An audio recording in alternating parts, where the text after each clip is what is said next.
Perfect record alive. It's Friday night. Those lights are shining bright. That must mean Will one thing. Harisco set It's to kick game things time. off for Strongsville, and that trickles out of bounds. So it will be a flag on the play. Harisco, his brother, is actually one of the star players on the John Carroll soccer team. John Carroll, of course, just right down the street here from Cleveland Heights in University Heights.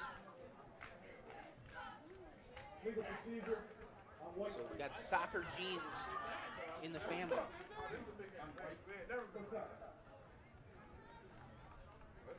So quarterback Darion Fair, the engine that makes the Cleveland Heights Tiger offense run.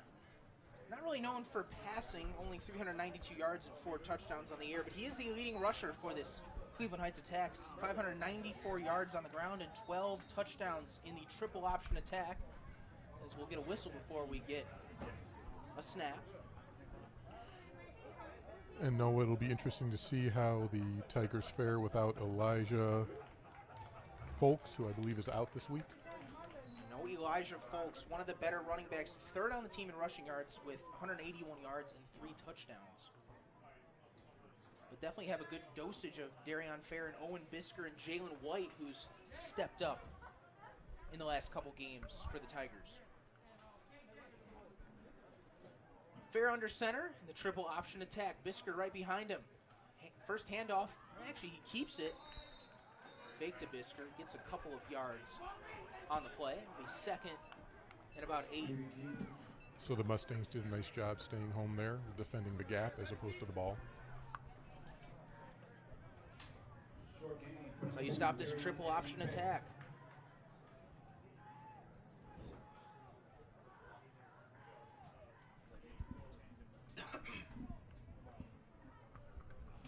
Fair under center. Bisker right behind him again. This time it'll go to Bisker, and he gets about 4 yards on the carry, so it'll bring up about 3rd and 4. Bisker, 51 attempts on the ground, 394 yards, and 7 touchdowns for the fullback. Big third down here. Cleveland Heights trying to establish some tempo early, playing one of the bigger schools in the Cleveland area in Strongsville. Third down. Handoff. Outside, a first down and more for Cleveland Heights into Strongsville territory. That was Jalen White, the speedster, on the ground. White with 179 yards and 5 touchdowns on the season. A nice pickup for the Tigers. So that was a nice jet sweep where Jalen was able to get to the corner and pick up the first down.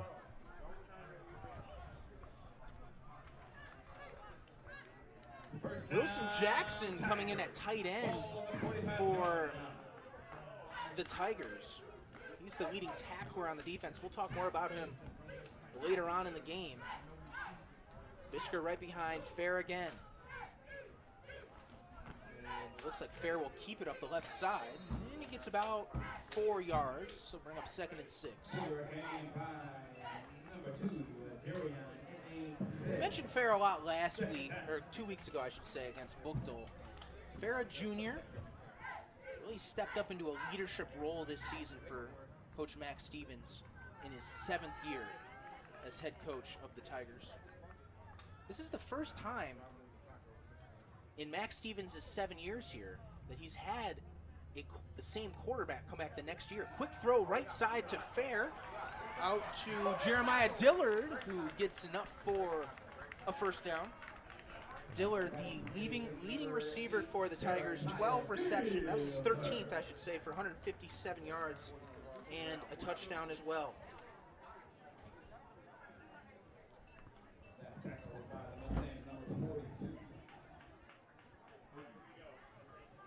A lot of plays that Fair is looking to the sidelines for after they get a look from the defense after some of that motion. 9:38 remaining, still no score. Bisker gets the handoff up the right side, and he gets tackled there Gain of a couple. That was Michael Novak on the stop for the Mustangs. Thus far, the Mustangs are doing a pretty nice job of defending the box, or keeping their, between the tackles, maintaining their gap discipline, and therefore slowing down the option attack. And that's what you got to do. You got to load that box if you're Strongsville to stop that rushing attack. Then, of course, that leaves you susceptible to the jet sweeps or the passes out into the flats. Well, you can see Strongsville has 3 defenders lined up on the flat over there on the right side.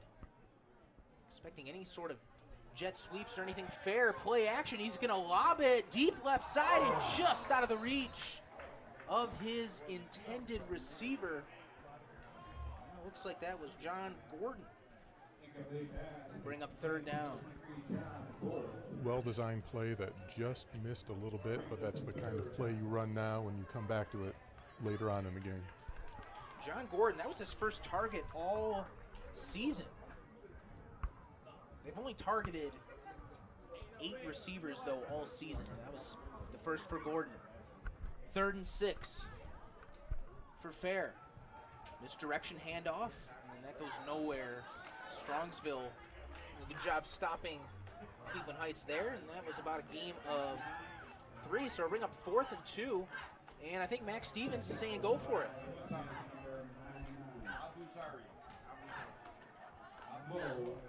4th and 4, I should say. And trying to get them to go off sides, and it looks like Cleveland Heights is guilty there. Full start. Offense. 58. Still 4th down. Yeah, so number 58, Caden Haynes, jumped a little bit there, which you get excited and you want to go out and hit someone, so happens now and again. The strongest unit of this Tiger team is the offensive line. All 5 starters back on the line. Number 70, Maurice Hamilton, the left guard, he is committed to West Virginia. And they'll go for it here on 4th down. And not much, about 3 yards shy of the first down mark. So Strongsville will get the ball after the turnover on downs. We'll get to see Maddox Beard, number 16, at quarterback for the Mustangs. He's 33 of 63 for 489 yards and 3 touchdowns on the season. So another team that loves to run the ball. 1 interception thrown as well. Beard, 274 yards on the ground and 5 touchdowns. Leads the team in rushing touchdowns. He'll start in the shotgun. But we'll get a whistle first.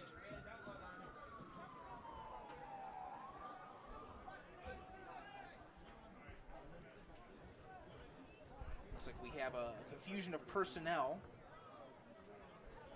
Nick Turner checks out for Strongsville. Dylan Reed, the senior wide receiver, checks in on the near side to the left.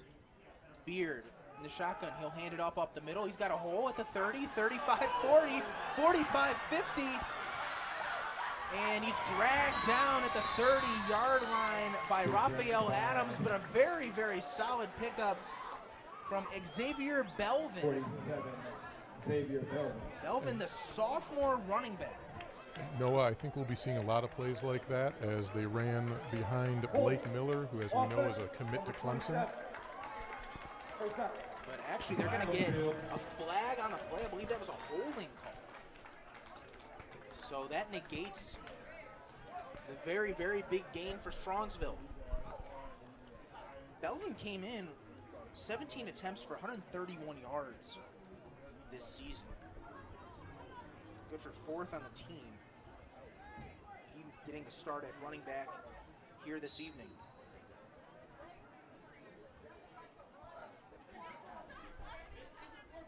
Ethan Boyd checking out for the Mustangs. And Charlie Wendenhoff in on the near side for Strongsville. Another shotgun snap for Beard. He'll hand it up off the right side, and dragging a couple defenders with him is Anthony Gentile. He's the leading running back for Strongsville. 62 attempts, 565 yards, and 4 touchdowns coming into the game for the Mustangs. So the Mustangs offensive line got a very nice push that time and were able to get a 7-8 yard gain for a first down.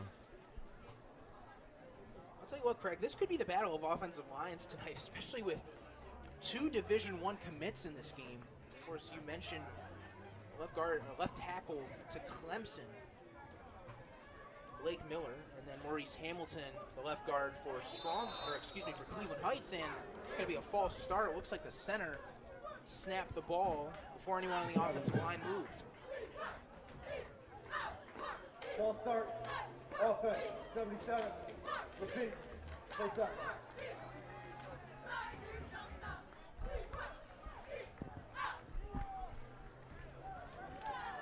So a couple of critical errors thus far on the Mustangs have hurt them on a long run, and now they're behind the sticks already on first down. Really have to be clean on the penalties. We saw Cleveland Heights get some penalties last week, even though they beat Bookdale 42-7. I know Max Stevens definitely not happy with those penalties, but so far Strongsville's the ones that's been getting penalized. Gentile, a nice catch there, and gets out to about the 50-yard line. Strongsville moving the ball there, and no flags on that play. A very well-designed play. Strongsville moved everyone to the right side, then slid out a running back to the left side, and had a nice game. Excuse me, number 18, Jameer Cliff. That's part of the Strongsville offense, trying to get everyone to go to one side of the field and have that wide open, trying to get Cleveland Heights to be a little jumpy there. First and 10 at the 50. 7:05 remaining here in the first quarter. Still no score. Beard in the gun.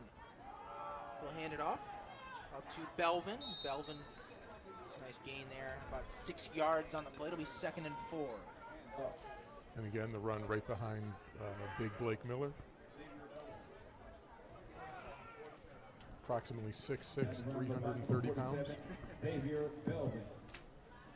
I would say that's a fair estimation, Craig, even though we don't have any height or weight on our roster that we were given. But yes, definitely a big guy out there playing in. A coach from Strongsville told me. Yes. Oh, very, very good. Thank you. Yes, Craig. I like that.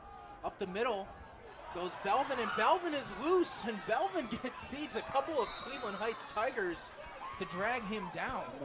Gets out to the 17-yard line. So after those early penalties, Strongsville seems to be moving the ball well in this drive. Yeah, again, that was on the left side between the guard tackle gap. So behind Blake Miller and then also Mike Eisen. Raphael Adams. Cleveland Heights have only given up 7 points in their 2 games combined, only 12.5 all season. Will they hold the Mustangs here? As Gentile gets out to the left side, gain of a couple. 2nd down. 2 weeks ago when we called the game, Pat McGuire and I, Bookdale had a very, very long kick return that they took it all the way to the Cleveland Heights 5-yard line, but Cleveland Heights held them in the red zone. So we'll see what they can do here, especially with Strongsville driving now in the red zone of Cleveland Heights. Beard in the shotgun. That's the snap. Gentile up the middle. Gets stopped there. Yeah, he actually ran into his own man and fell down, but we'll take the tackle however we can get it. Sir Keontae Jackson, number 66 in the middle of the defense. There with the tackle for the Tigers. Leading tackler this season for Cleveland Heights has been Wilson Jackson, 38 tackles on the year, 2 sacks, and 8 tackles for loss. He played on the outside a lot against Bookdale, but it looks like he's lining up on the inside more on the line in a stance at defensive tackle. Up the middle again goes Gentile, and Gentile gets the first down on 3rd down all the way to the 5-yard line. Not easy to bring down these Strongsville running backs. Gentile and Belvin, more than one tackler has to bring them down. Yeah, and they continue to run behind their dynamic duo there of Blake Miller and Mike Eisen.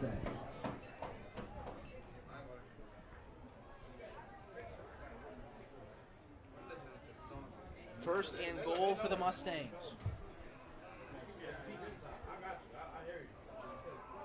Up the middle again, this is Belvin. Belvin trying to get to the left side, but he is taken down by about 3 Tigers. Sir Keontae Johnson again.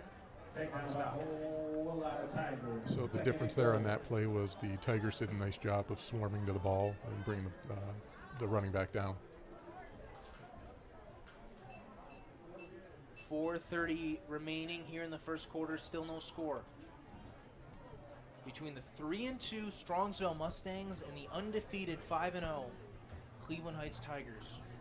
2 receivers to the right, 1 to the left for Beard. Fakes the handoff. Beard will keep it on the left side, and he gets shoved out of bounds.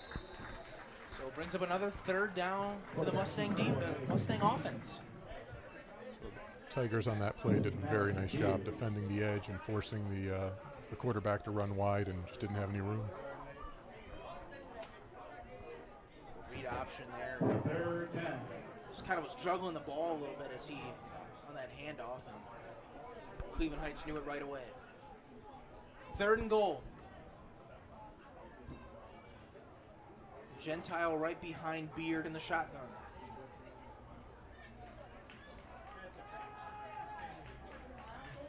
Beard looking to his right. Throws. He's got a man. He's going to dive into the end zone. Does he have it? Yes, he does. That was Dylan Reed on the touchdown for Strongsville. That's his first touchdown catch of the season.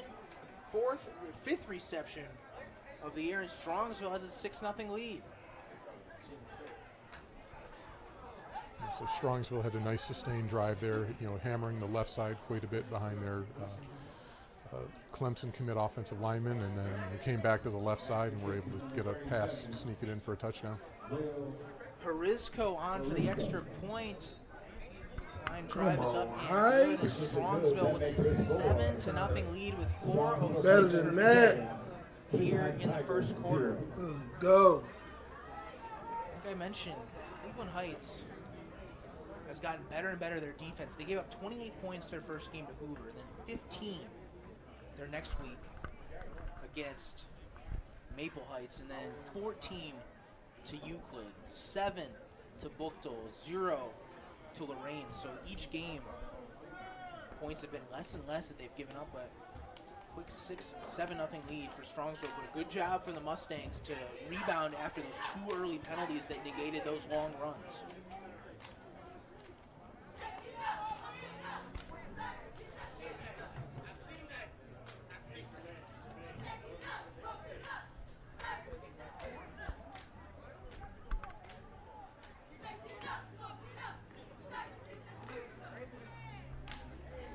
So Harizko will kick things off again for the Mustangs, the senior kicker. All right, it's time for this defense. Cleveland Heights. Defense got to step it up next time. Offense hold it down. Takes a bounce into the hands of Jamel Lewis. Lewis trying to find some room outside. He bounces a couple tacklers. Is at the 25, 30, 35, Go. 40. And gets banged out of bounds at the 41-yard line. Nice run. Pick up from Jamel Lewis. Nice run. Moved from Georgia this past summer. He was a Division I commit already, with a couple offers from Tennessee, a couple Georgia Tech, I believe, as well. He transferred his talents, if you will, up north to Cleveland Heights. Nice gain. And he's been an integral part of the first 5 games of this Tiger season. Yeah, so just a great return, just kept his legs churning and broke a tackle and was able to bounce it to the outside and have a nice return out to the 41. Jamel Lewis entering the game 4 kick returns for 132 yards, 33 average with a touchdown. So a very lethal return to him. Cleveland Heights has spread out some of their receivers here. 2 receivers to the right, 1 to the left.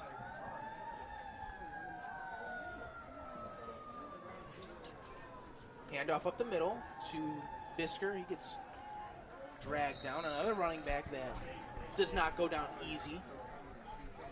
Again, it's just been tough sledding up the middle for the Tigers thus far. 4-yard gain by Against some of these other opponents this season, they've had some success running up the middle, but a lot of size on that defensive line for the Mustangs. Ball's on the 45-yard line. Fair under center. Again, he'll hand it up to Bisker. Bisker gets tackled there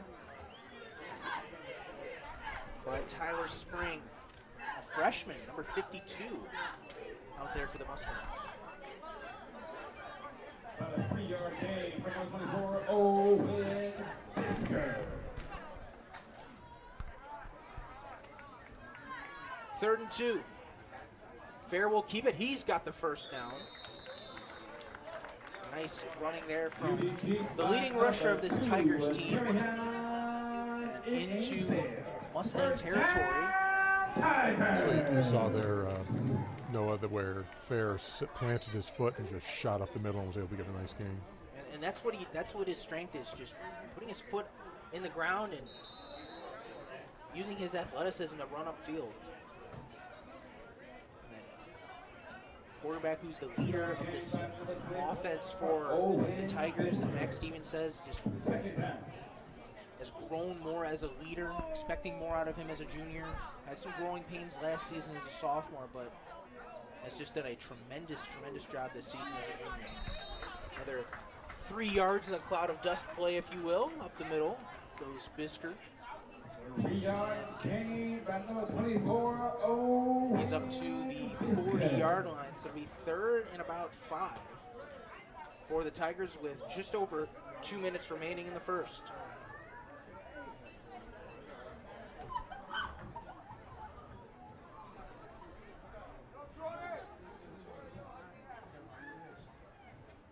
Fair to Bisker. Actually, he keeps it himself and slithers his way past the 35-yard line for a first down. And I think that's the same play we saw for the last first down where Fair planted that foot and just shot up the field. So Cleveland Heights slowly but surely moving down the field. Remember last drive, they went for it on 4th down and did not get it. Deep in Mustang territory as Bisker gets another handoff for about 3 yards.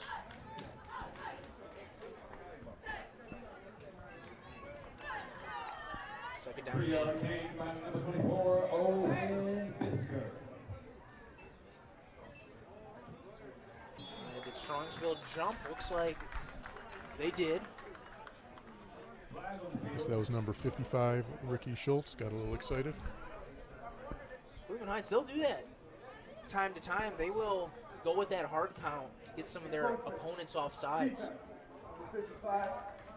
Sometimes it throws the opponent off, especially if you're in rhythm with that triple option attack. You want to just go on the same snap count, but Max Stevens and company know how to practice that. Venezuela 9 tackles, I should say, in the season for Strongsville, who was guilty of the offsides. Jalen White trying to go outside. Did a nice job from the Strongsville defense. Yeah, Michael Novak. Strongsville that time did a nice job holding the edge, forcing the play to further to the outside, and was able to make the tackle for a short loss. Novak showed some speed there from his linebacker position to get outside of the flat. 50 seconds remaining in the first. And everyone but the center moved. How about that? It's one of those football folly plays, if you will.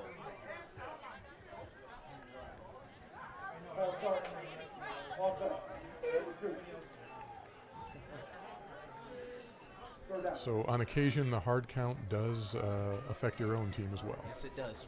Absolutely, Craig. You're definitely right about that. It's Justin Bigham. The center was the only one that didn't move. Fair will go in the shotgun with 3 receivers to his right and 2 to his left, the empty formation. On a 3rd and 9. First empty formation of the game for the Tigers. Quick throw, right side. He's got a receiver, and he's tackled by a couple of Mustangs, and that was Jeremiah Dillard with his 2nd reception of the evening for the Tigers. A really nicely designed pass, just a quick pass where Jeremiah kind of went back behind the line and then forward to try and evade the defender, and picked up 4 or 5 and 2 or 3 more to go for the first down. 8 seconds remaining in the first quarter. I think Cleveland Heights will just take this clock down, and they will. So at the end of the first quarter here at Cleveland Heights Tiger Stadium, the Mustangs of Strongsville lead the Tigers 7-0. Cleveland Heights knocking on the door. Stay with us here as we begin the second quarter on your home of Cleveland Heights Tigers football.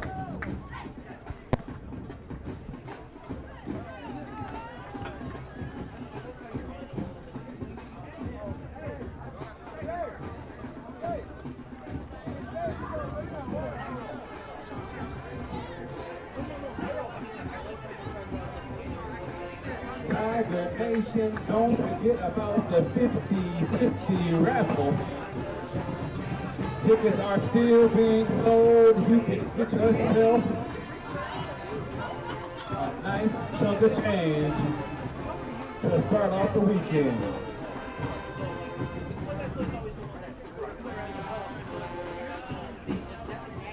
Tiger Nation, you too can get yourself some nachos.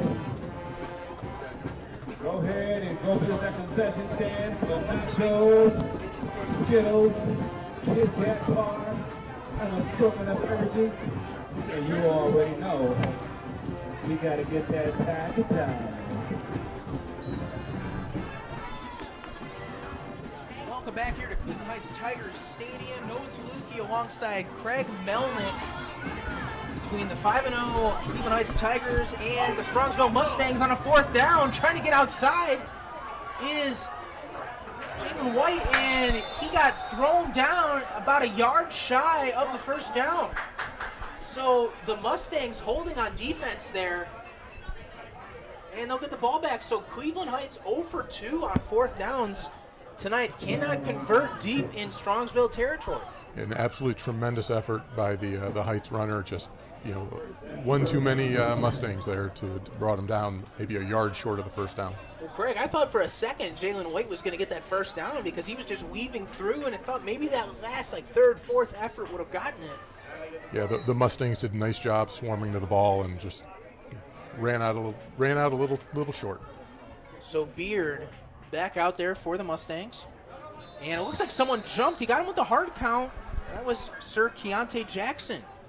Encroachment.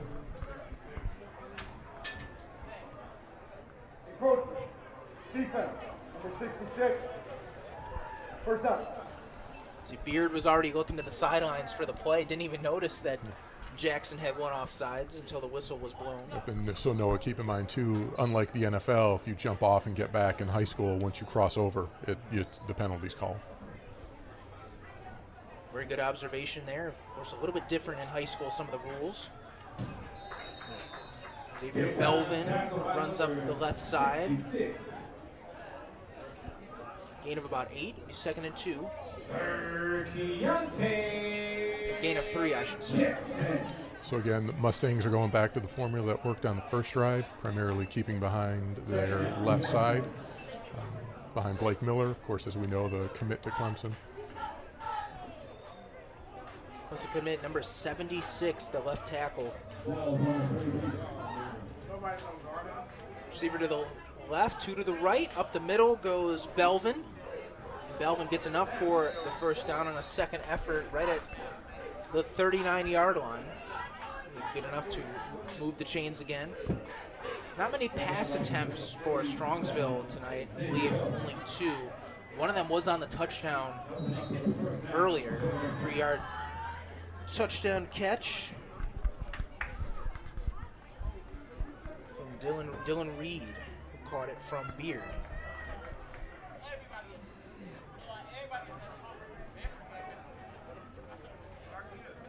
Beard, another throw outside to Reed, who we just mentioned, who dropped that one after catching the touchdown earlier in the first quarter. So bring up 2nd and 10. And that one is one that Reed would love to have back. That hit him right in the breadbasket, as they say, but even the best of them dropped it out again. Just have to concentrate on that football if you're a receiver. And he was in traffic, so. It's tough.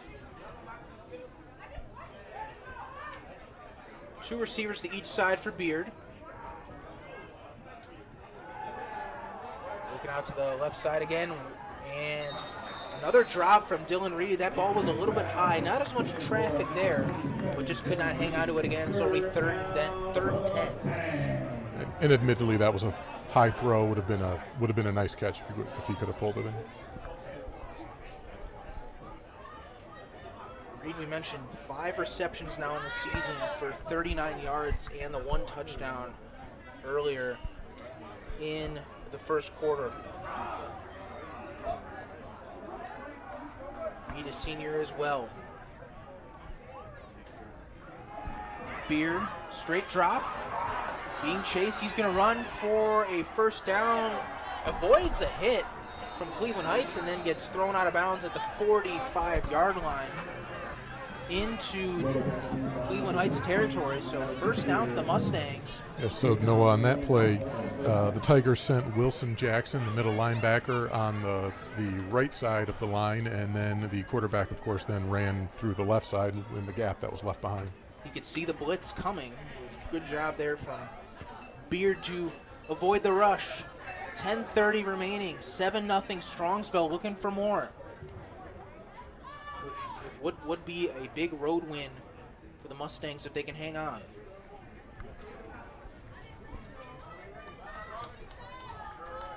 First and 10, up the middle goes Anthony Gentle, and who gets past the 40 down to the 39-yard line. And so the Mustangs mix it up there a little bit, go over the right side. The running back there broke first contact, so again, always important to wrap up and drive through the tackle in order to bring the running back to the ground.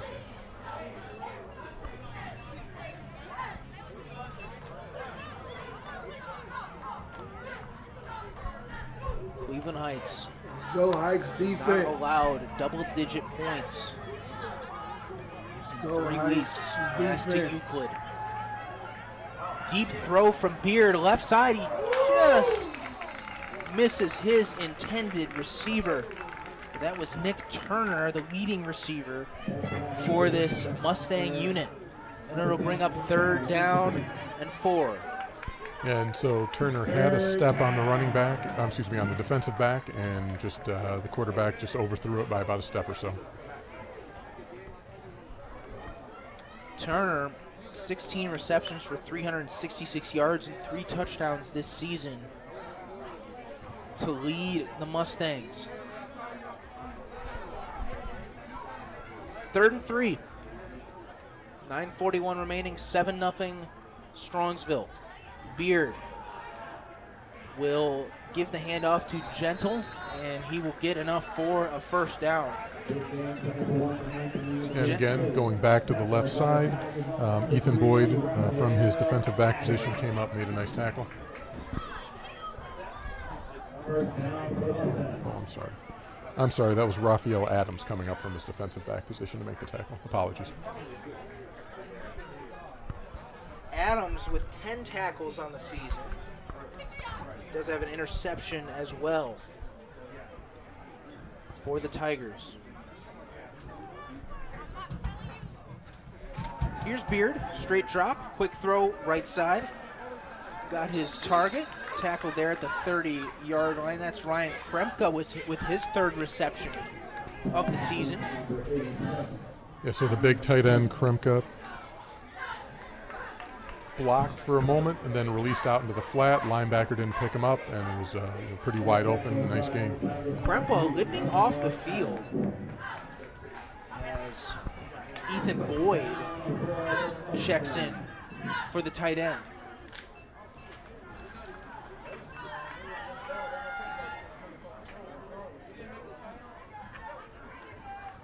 .836 remaining. Strongsville at the Cleveland Heights 30, up 7-0. Beard takes the snap. He'll hand it off to Xavier Belvin. Belvin will get about 3 on the carry.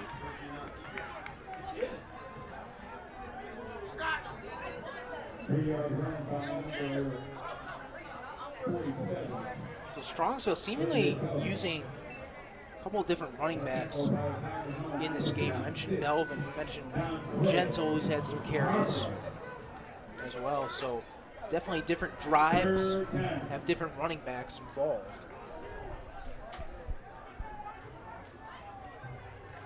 Well, it helps keep the young men fresh, especially in an offense that runs as much as this. Belvin will be the running back right next to Beard. It'll be a direct snap. Beard trying to get outside, and he goes nowhere, just maybe about a gain of 1 or 2 as he collides with one of the referees on the sidelines, and it'll bring up fourth down, excuse me. Yeah, so again, that's where you could see the Tiger speed was able to get to the edge and again keep the game to a minimum. Cleveland Heights on offense has been 0 for 2 on fourth downs tonight. Can the Tiger defense hold with 7:35 remaining here in the first half? 4th and 1 for the Mustangs.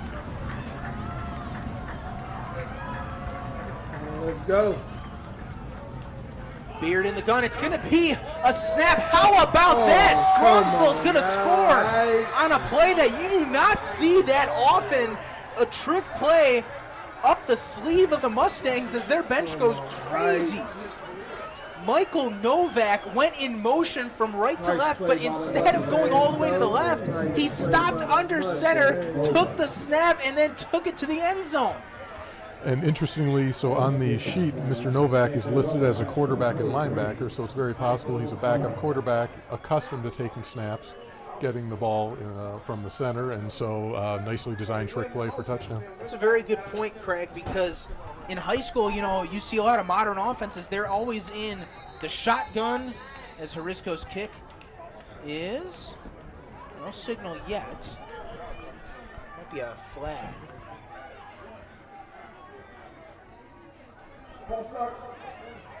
Okay, so it will be a false start on the Mustangs, so that'll back it up just a little bit. But yes, because all the modern offenses, they're always used to just the shotgun, but the fact that Strongsville running a little bit more under center, used to taking those snaps under center, that was greatly executed. You could tell Strongsville had practiced that because that right side of the line was wide open. He went untouched into the end zone for a touchdown. Yeah, wouldn't be surprised if the Tigers were expecting a run to the left. I can tell you I was. And so that was a well-designed, well-executed by the Mustangs. So that was Novak's first carry of the season. That goes for 30 yards and a touchdown for the Mustangs. 14-0, Strongsville on top of undefeated Cleveland Heights. We'll be right back after a quick break on your home of Cleveland Heights Tiger football.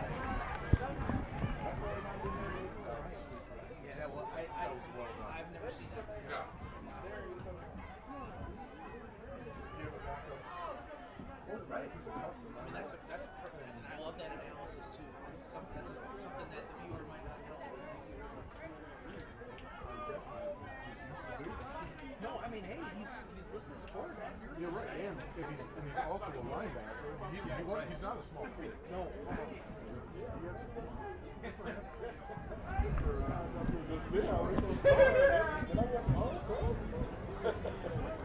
So Michael Novak, one of the better defenders for the Mustangs. He came into the game with 31 tackles on the season. Gets his first carry of the season as a running back, or really as a quarterback as he took the snap, and he hits pay dirt for the Mustangs. It'll be a touchback for the Tigers, since in high school you cannot take it out of the end zone. 1st and 10 at the 20. Of course, the best way to limit Jeremiah Dillard's impact is to not let him return the ball, so either kick it into the end zone or kick it out of bounds, and they chose correctly to kick it into the end zone this time. Well, like we mentioned before, Will Harisco, the senior kicker for the Mustangs, comes from a soccer family, used to kicking balls deep. His brother Ben is one of the best players on the nationally ranked John Carroll University Blue Streak soccer team. Fair will start the shotgun. So it looks like they're abandoning the triple option attack just for right now at least. 3 receivers to the right, one to the left. Bisker right next to Fair with 7:26 remaining. Bisker will keep it up the middle, and that goes nowhere. Nice job from Strongsville again to stop the run. Yeah, there's just tough sledding between the tackles for the Tigers right now. Cannot gain anything up the middle. Strongsville doing a great job of stacking that box. Same formation for Fair. Trying to spark the Tiger offense. Down 14-0. And Fair drops the snap. He's going to just have to take off on a broken play, trying to slither through.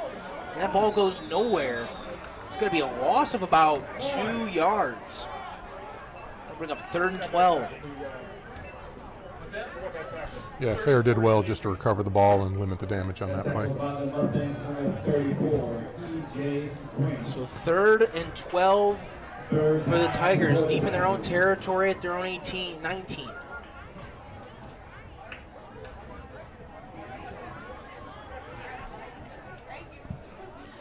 Bisker to the left of Fair. Now he moves to his right. Fair rolls out to his right. He's going to throw it deep right side. He's got a receiver, and that's enough for a first down. So Cleveland Heights moving the ball there, picking up a nice first down. That was Jeremiah Dillard, the leading receiver for Cleveland Heights, and the Tigers have a first down.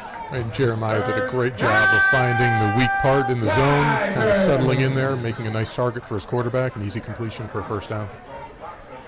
Cleveland Heights seemingly, in order to beat this Strongsville team, they're going to have to throw the football, especially because the Mustangs have been limiting the Tigers on the ground. There's a handoff up the left side to Jalen White. White pass for the 50. It makes a nice move and gets dragged down at the 45-yard line. So nice pickup there from Dillard. So catching the first down and then running for the first down on back-to-back plays. So Jeremiah on that play did his Damian Fair imitation, planted that foot and cut up field. Had a nice block from his tight end or receiver to spring him open. Really well done. 5:30 remaining, 14-0 Strongsville, but Cleveland Heights trying to answer, but there is a high snap, but Cleveland Heights got a little bit lucky there because there was a flag on the play.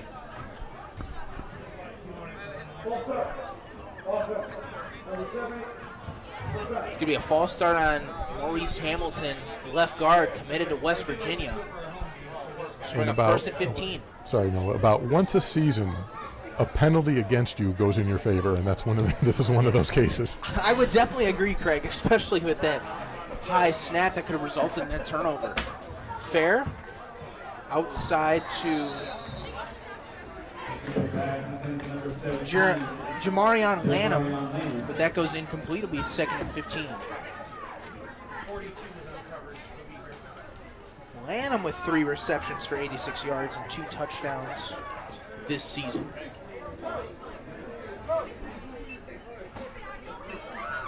So Cleveland Heights back in their own territory now as Fair gives it to Bisker. Bisker powers his way back into Strongsville territory. He gets down to the 43-yard line.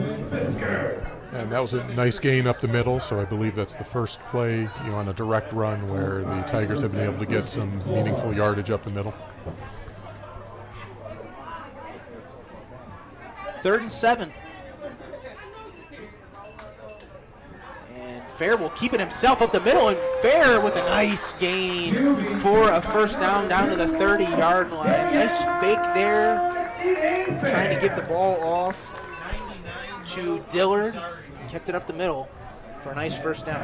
Very nice fake. They faked a jet sweep to Darian, who several times he got big yardage, so the defense was looking for that.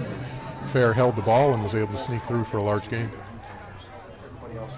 1st and 10 at the 30. You'd think points are imperative for Cleveland Heights as Jalen White gets another first down and spins his way to the 15-yard line.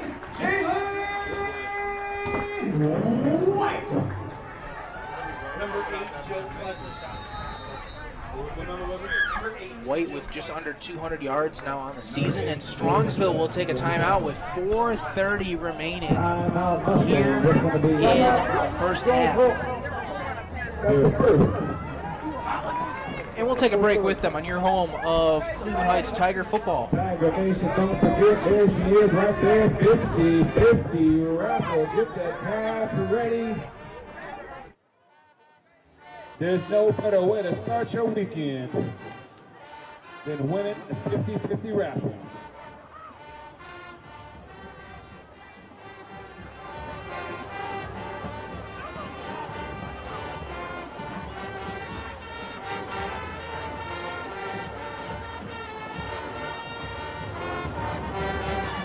Tiger Nation, don't forget to visit that concession stand and get yourself some nachos and a Tiger Drive.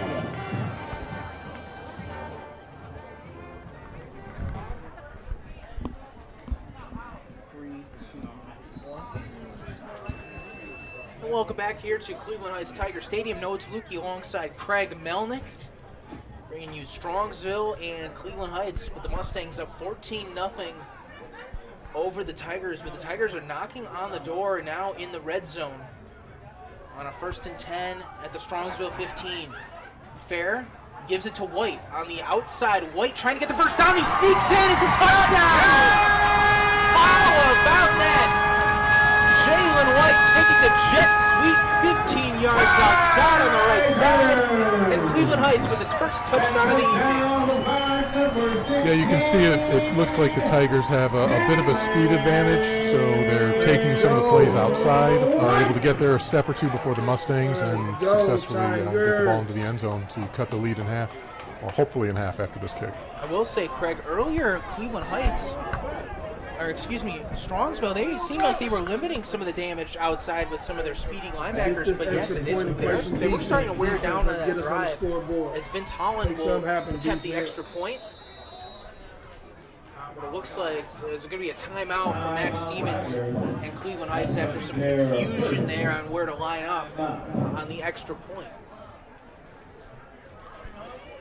So I wonder whether the continual pounding in the middle of the line is starting to wear down the Mustangs defense a little bit. Normally you'd expect to see that in the third, end of the third, beginning of the fourth, but I do believe several of the Mustangs linemen go both ways. That gets pretty taxing at times. So I've noticed,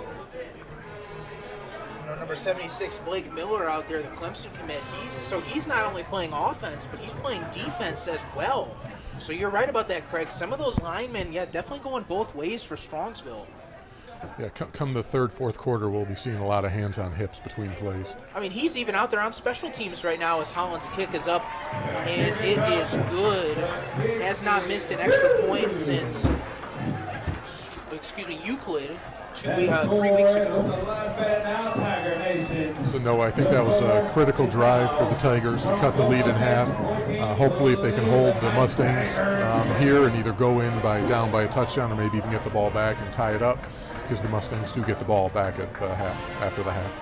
So it's definitely imperative. Max Stevens talked about it this season. He really, really wants Cleveland Heights to start competing with the big powerhouses of Northeast Ohio, like the St. Ignatiuses, the St. Eds, the Menners. And, a win against Strongsville here, even though Strongsville is 3-2, this is still a really big school, a team that's played some really good opponents in Northeast Ohio, like Medina this season, and being able to, when you're down, being able to face some adversity and come back, that's what the good teams do in Northeast Ohio. Absolutely, and a win over these Mustangs that are, I think a quality team, obviously some talented players going to Division I teams, also, very well coached. Just watching this game, it'd be a big win. Holland's kick goes to the 5-yard line. Returned by Nick Turner. Nick Turner trying to make a couple men miss, but Cleveland Heights doing a good job there as they throw down Turner near the 20-yard line. Yeah, so number 9, Travell White, had the opportunity to make the tackle at the 10. Didn't quite break down enough, so he came in a little hot, so to speak, and the running back was able to take a step or evade him, but the rest of the team got there to limit the return to the 20. Turner, after he was thrown down pretty hard. Cleveland Heights trying to make a statement there on the kickoff. Turner is a little bit shaken up. So we'll take a break with them on your home of Cleveland Heights Tiger football from Cleveland Heights Tiger Stadium. I usually take a break during the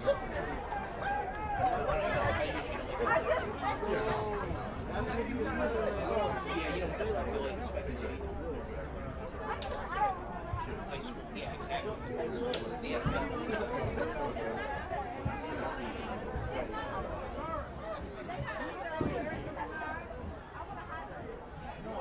I can tell you're starting to ease in. I like it. Yeah,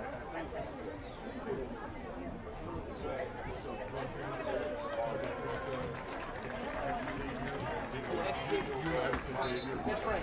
You know what? I couldn't remember which one that was because there was another Xavier. Okay, thank you. I thought it was someone else. Okay, yeah. Excellent. I'll write that down.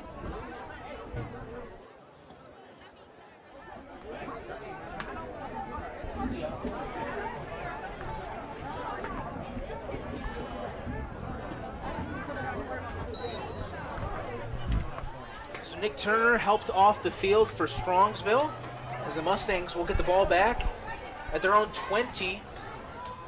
Handoff goes up the middle to Anthony Gentle, and he'll get no gain. Yeah, off the left side, which is great. The Tigers got fantastic penetration and were able to hold the line for looks like about a 1 yard loss. Or minimal gain, I guess I should say. Looks like it'll bring up 2nd and 10. But Cleveland Heights, as we mentioned, they've only given up 7 points in their last 2 weeks. Already given up 14 here in this first half, but trying to shut the door on the first half at least and silence the Mustangs. Whistle blows, referee a stoppage.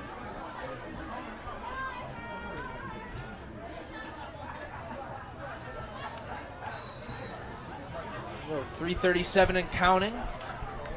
14-7 Strongsville. Up the middle goes Gentle, and it's a tackle for a loss.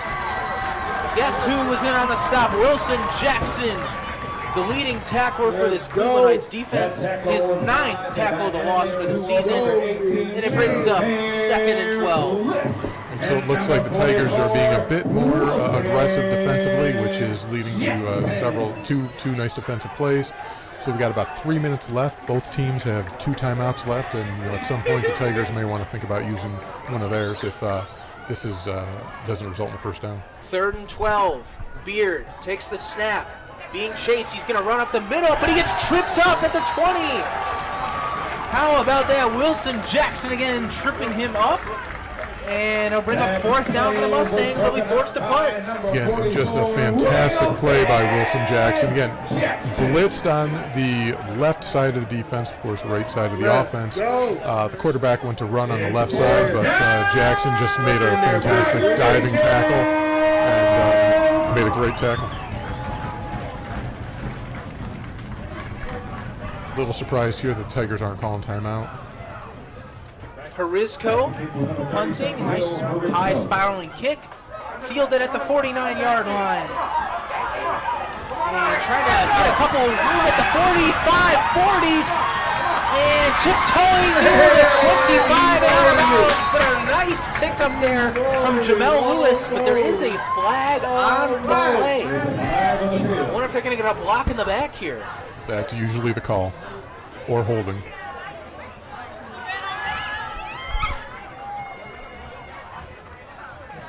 I believe it will be.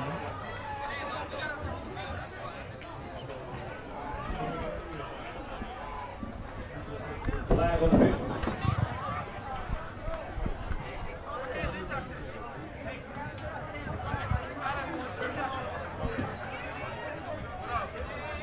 So still waiting to see what the flag is.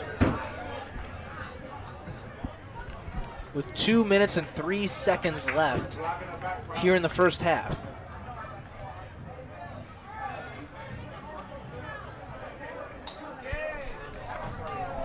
Yeah, this could be a big penalty.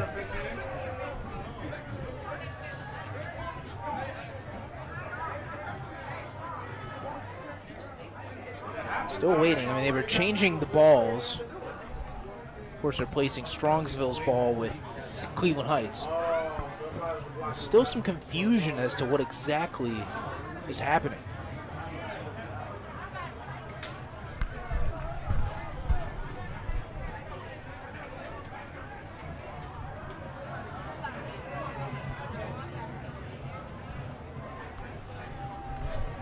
Blindside block on the receiving team, 15 yards, first down.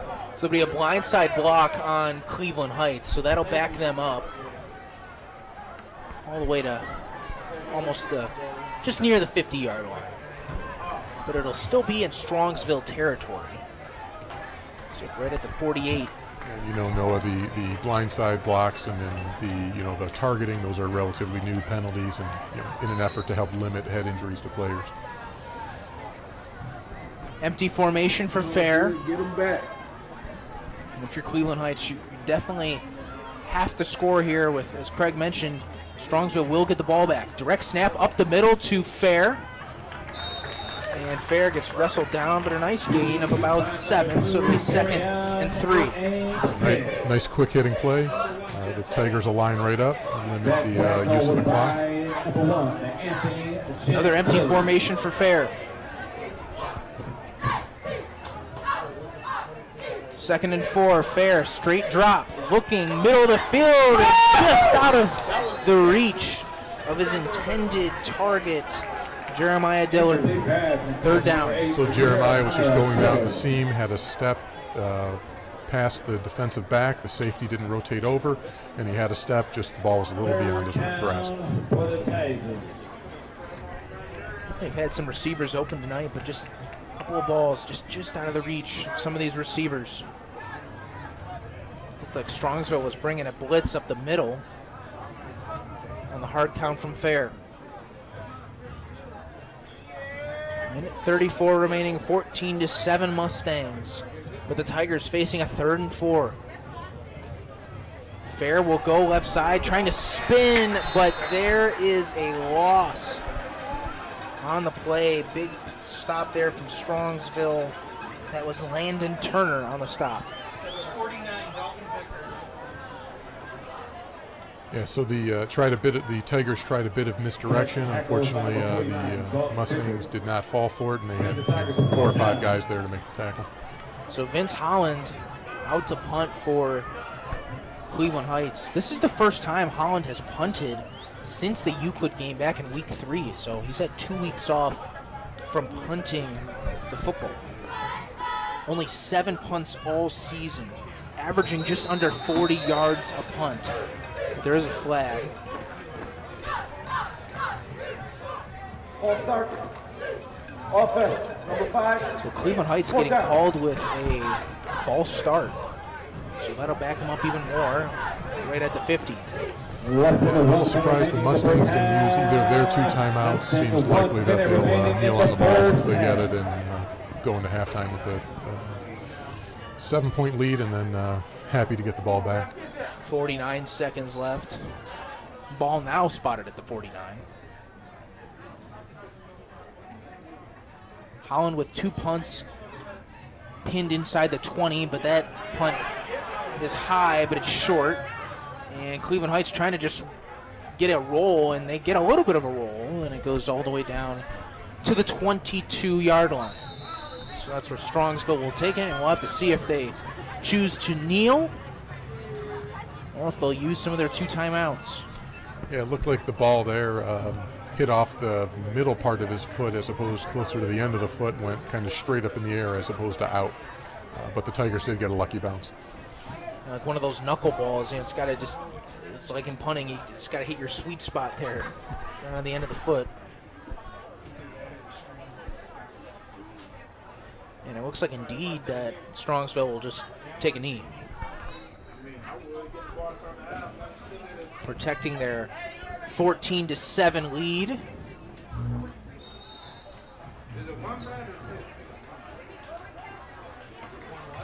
And that should do it.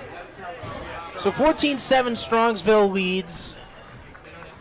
Cleveland Heights, their 5-0 record in danger here tonight. But Craig, just a great job from Strongsville's end, coming in here at 3-2. You know, they just lost a blowout loss to Medina, but really setting the tone early, especially against the Tigers.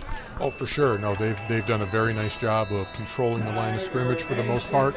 You know, the Tigers, I think, starting to wear them down a little bit near the end of the half, so it'll be interesting to see what the strategies will be going into the third quarter, whether the Tigers keep trying to pound it up the middle to keep wearing them down, or they start hitting the outside a little bit more. But I think we've got a great second half coming up. 14-7 Cleveland Heights on top of Strongsville here at Cleveland Heights Tiger Stadium. We'll have a performance from the Cleveland Heights Marching Band right here at halftime. Don't go anywhere, folks. You're listening to your home of Cleveland Heights Tigers football. All right. Oh, that's not bad. It's not bad, yeah. Hey, Trevor, can I copy your roster? Oh, yeah, go ahead. Yeah.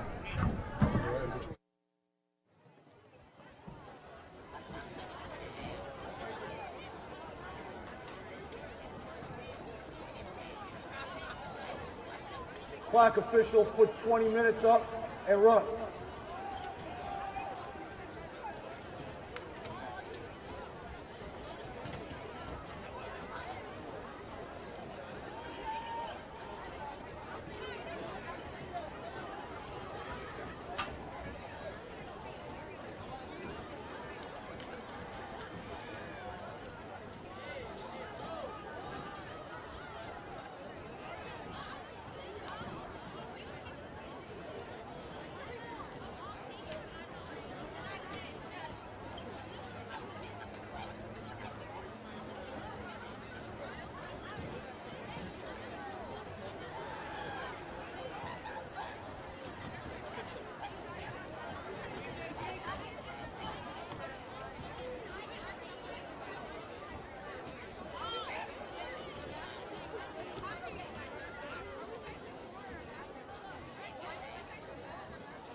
Cleveland Heights High School proudly presents the Heights Tiger Marching Band and our 2021 production, the Motown Sound.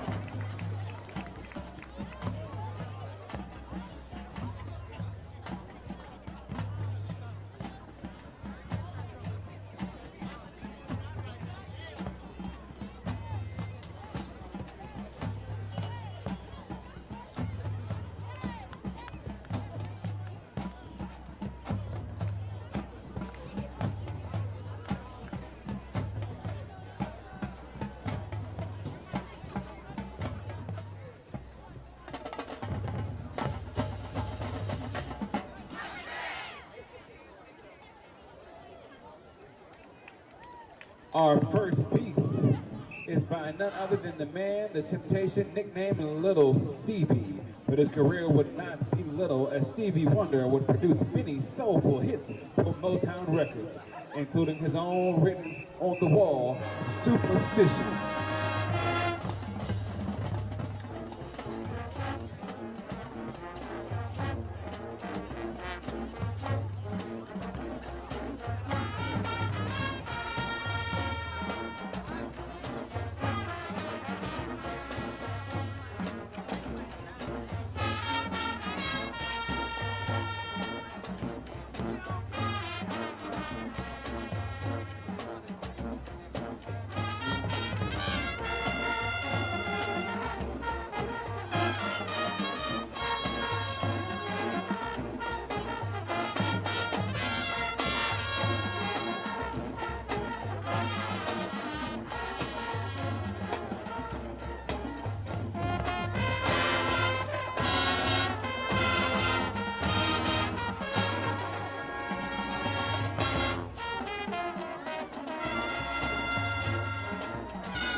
speaking of those top charting crooners, the Temptations, you better get ready for our next selection featuring our saxophone section, because here it comes.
No selection of Motown hits will be complete without including music performed by those five funky brothers from Gary, Indiana. We finish our show with the band making, playing, and dancing look as easy as 1, 2, 3.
The Cleveland Heights High School Instrument, the Cleveland Heights High School Instrument Music Department would like to thank you for your support, and we hope you enjoy tonight's performance. Ladies and gentlemen, make some noise one more time for the Heights Tiger Marching Band.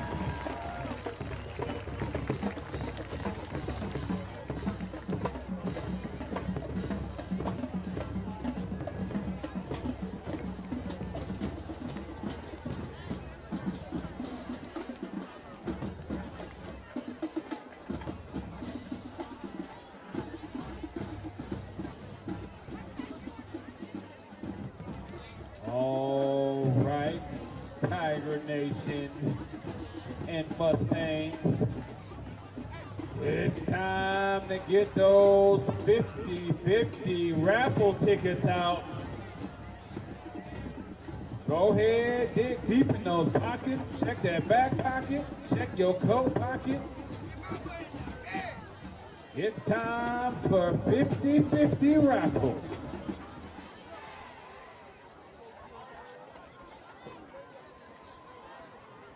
All right, Tiger Nation.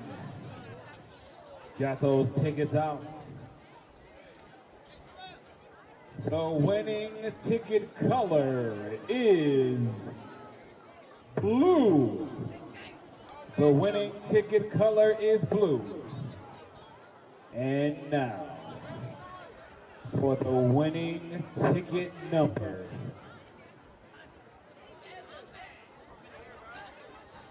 The winning ticket number is 144190. 144190. If you have that winning ticket, please claim your prize in the press box of $276. Again, the winning ticket number is 144190. Come to the press box to claim your prize. Oh, she's coming up with intent.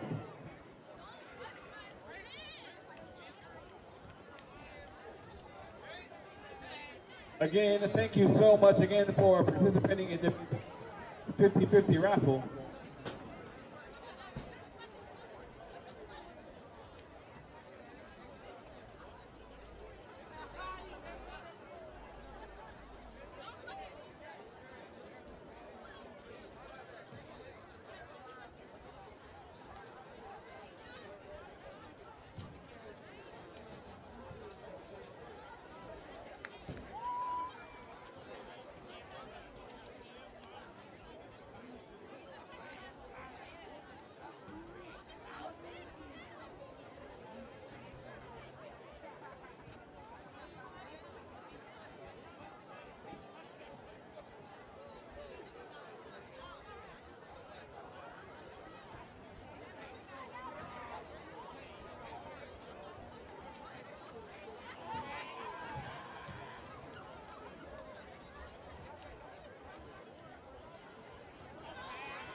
Strongsville will receive second half. Good luck, guys.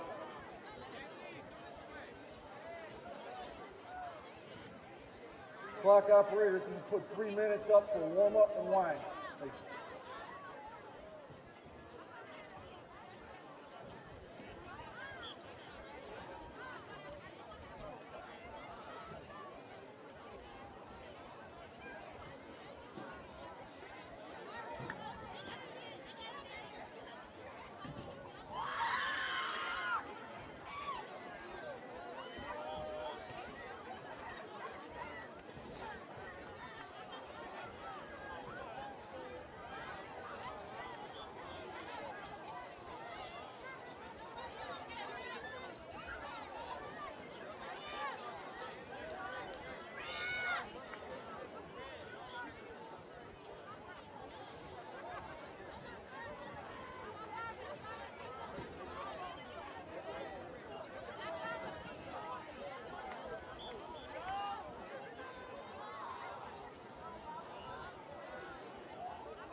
He's only a couple.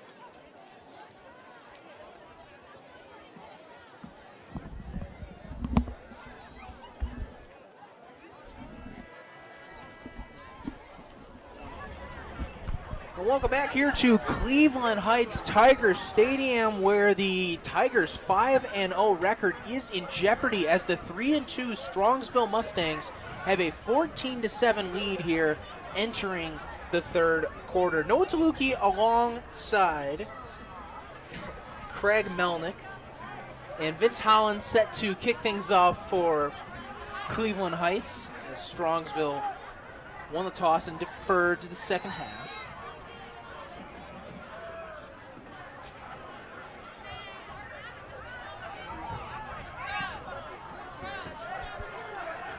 Deep kick for Holland, fielded at the 5.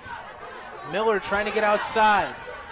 15 squirms his way to the 20 and gets dragged down at the 24-yard line, and the Mustang offense will come back out on the field. Yeah, so Miller's not feeling any ill effects of the injury that he had near the end of the first half? Because Miller on the punt return, or the kick return, he got upended and was thrown pretty hard to the turf and had to get helped off the field, but it seems like he's up and running fine. And so, Noah, I think these first two drives will be telling as far as how the rest of the game will go. We'll get to see some adjustments that each team made. We'll also get to see some insight into how their stamina is or conditioning. So it'll be, I think, telling to how far the rest of the game goes, or how well the rest of the game goes. Beard. Maddox Beard in the shotgun for Strongsville. He'll hand it up the middle, but it is a tackle for a loss for Cleveland Heights. So the Tigers getting in the mix. We saw that on the last drive of the first half for Strongsville. They were really getting in the backfield and playing more aggressive on defense, as you mentioned, Craig. Yeah, so we got some fantastic penetration on that play. We're able to get in there for a quick loss of 2. These are the kind of plays the Tigers will have to have the rest of the game in order to pull ahead and win the game. Beard in the gun with Anthony Gentile in the backfield. He throws a quick pass to the left side. Only a gain of about 3 on the play, so it'll bring up 3rd down for the Mustangs. Right, linebacker Travell Wright closed on the ball very quickly, so I saw him drop back in his curl zone and came right up and made the tackle very quickly. Travell Wright coming into the game, the leading tackler for Cleveland Heights with 25 tackles, 5 for a loss and 2 sacks. One of the best defenders on this Cleveland Heights Tiger team. 3rd down and 7 for the Mustangs. Straight drop for Beard. He's got time looking over the middle of the field. He's got his receiver, but it's dropped. That is the 3rd drop of the evening for Dylan Reed. Could not hang on to that. He had 2 in the first half, and that's a costly one as the Mustangs will be forced to punt. So Dylan, I'm afraid, is having a bit of a tough night, but the Mustangs are clearly committed to him, and he'll bounce back likely and make the next catch, I imagine. Will Harisco to punt. 2 returners back deep for the Tigers. Harisco sends a high spiraling kick to the 45. Is it touched by a Cleveland Heights Tiger? There's a flag on the play.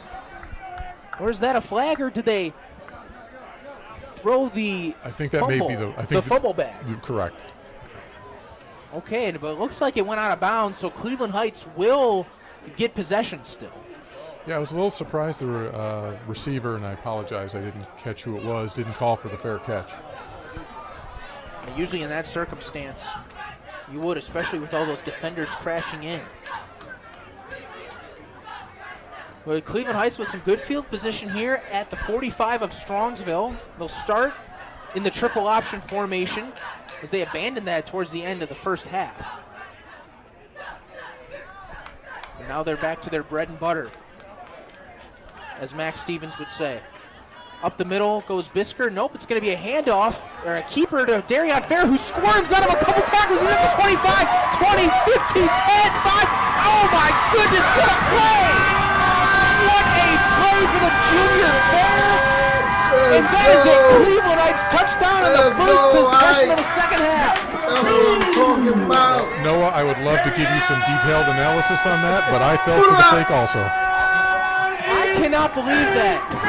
A very good fake from the start, and Fair just used his athleticism, put the Tiger team on his back. As he was at about the 30-yard line, he says, "I'm not going down," and somehow scored. It is an unbelievable run, one of the best runs of this Tiger team this season. Holland's kick is up, and it is good. And folks, we have a tie ball game. 14 unanswered points for the Tigers. Yeah, Noah, I thought Presker had the ball. I completely missed it. well done by Fair. And I'll tell you what, Craig, you mentioned earlier how Cleveland Heights was struggling to run the ball up the middle, and just on that left side there, that left crease, Fair found it, and was able to use his athleticism, plant that foot in the ground, and make a couple men miss, and was able to score. And that was an unbelievable play, really, really showing off his elusiveness and speed. So Holland will kick off. Nick Turner back deep for the Mustangs.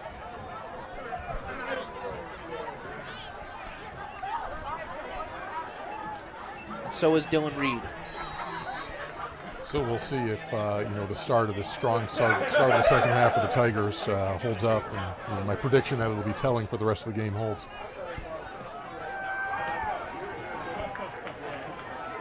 Turner fields it at the 5, trying to find a crease outside. Turner making it into a great return. The ball comes loose, but it goes out of bounds. Turner had that ball in his left hand. If he had that in his right, it might have been costly. A good thing he got a big lucky break there as it went out of bounds. So we've had 2 special teams plays and 2 fumbles, and so both teams need to do a little better job on ball security.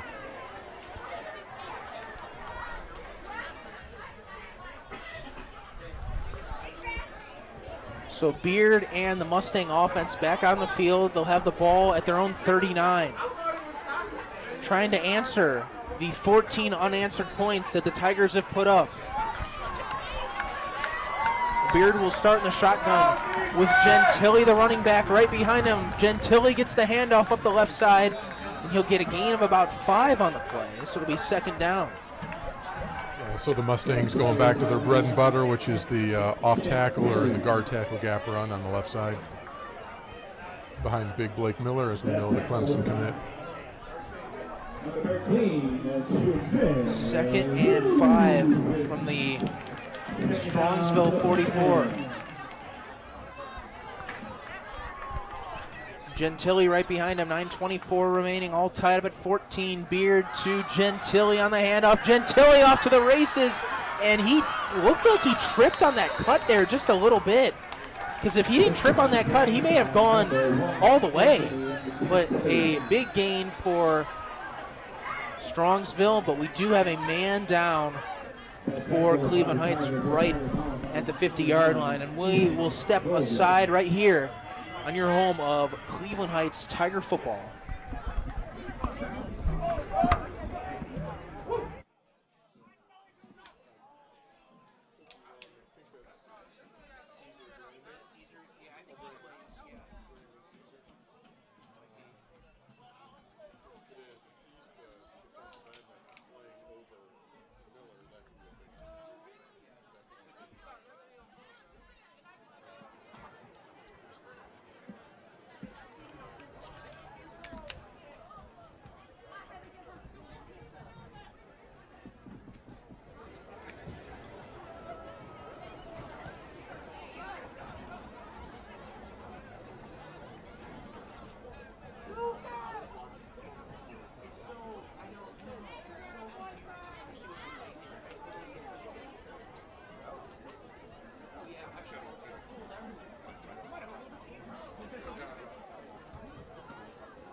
Who that is? 56 maybe?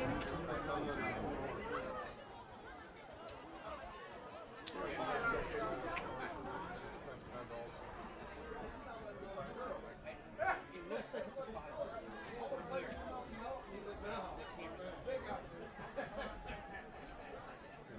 Yeah, okay.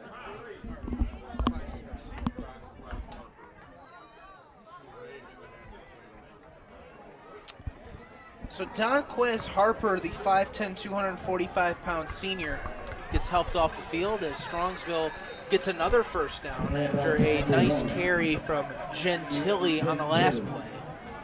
I believe Donquez was the right defensive end, and of course then the Mustangs go over left side, which would be the right side of the defense, for a nice gain.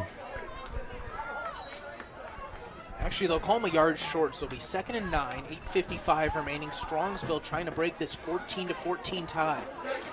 Beard gives it to Gentili up the left side. Gentili gets the first down and gets tripped up just past the 20-yard line. So into the Cleveland Heights red zone.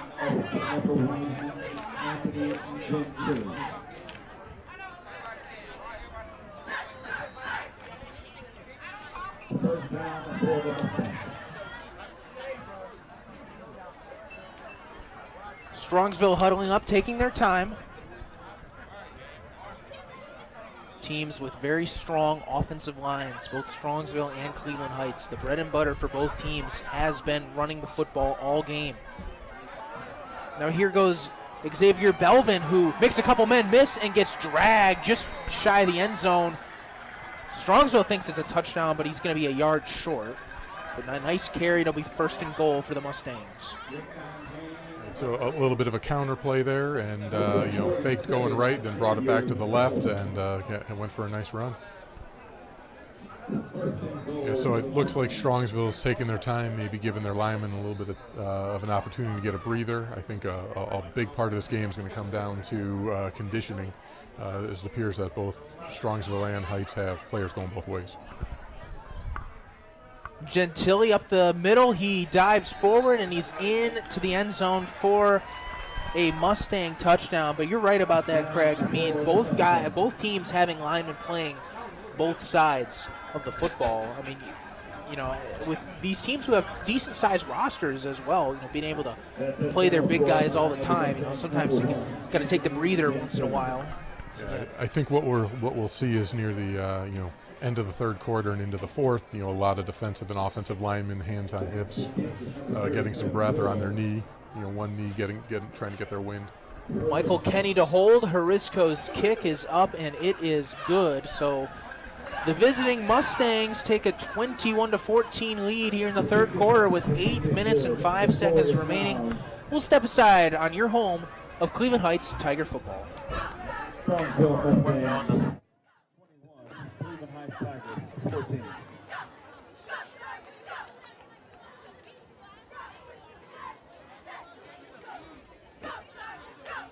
Tiger Nation, we appreciate your support.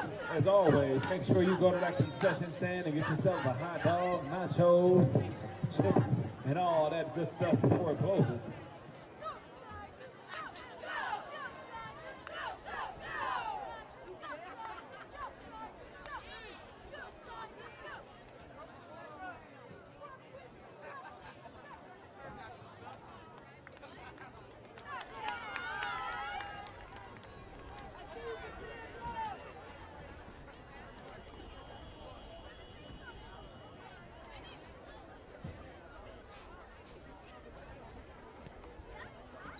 Back to kick, number 37, Will Harisco.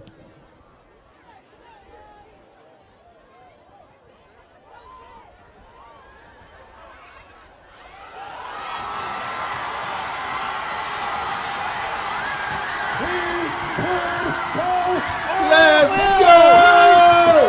Jeremiah Dillard takes it 99 yards to pay. Let's go! This game is all tied up.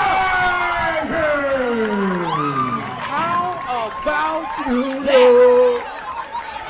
So Jeremiah was definitely paying attention in geometry class when he learned that the shortest distance between 2 points is a straight line. Took the ball straight up the middle of the field, straight to the end zone. Up the middle. They own that up Jeremiah top. They own Dillard. that. They own that. Dillard, that was his first kick return on the season, and Vince Holland's kick is no good. So it's 21-20. Strongsville still with the lead. So Cleveland Heights cannot tie it up. But regardless, a great 99-yard kick return for a touchdown for Dillard. Remember, Jamel Lewis is usually the guy who's fielding the kicks back there, but Dillard gets his hands on the football. First kick return of the season, goes 99 yards for a score. Yeah, just simply a fantastic play. Just came straight at the defense coming down the field, and straight to the house. We've seen this in the past with Cleveland Heights. We saw this last season, and we saw it early on against Buchtel, where special teams can really make a difference in games for Cleveland Heights because they have some electric, speedy, athletic guys that can really make a lot of nothing, something out of nothing, if you will, in these kick and punt returns. So special teams definitely, and especially with Vince Holland, a very good kicker, minus the blocked extra point from just about a couple minutes ago. a very solid and reliable kicker as well. Holland kicks it, left corner, fielded at the 2. And that's a nice tackle there from Cleveland Heights, but there's going to be a flag on the play. That was Nick Turner with the return.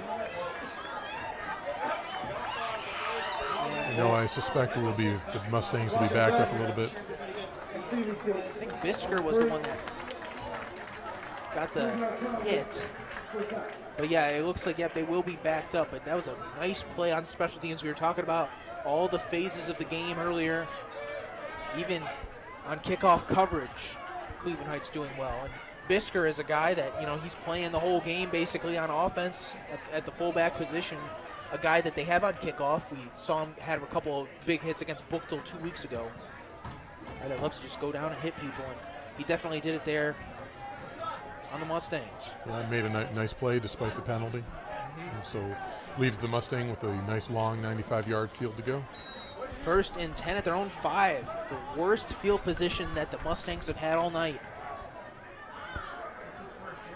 Beard will start in the gun. He'll give it to Gentili, trying to go left side, but the Tiger defense only allows a gain of about 5. Might have gotten a couple extra yards on the second effort at the end, so it'll be 2nd and 5 from the 10. Yeah, that was a nice hard run by Gentili.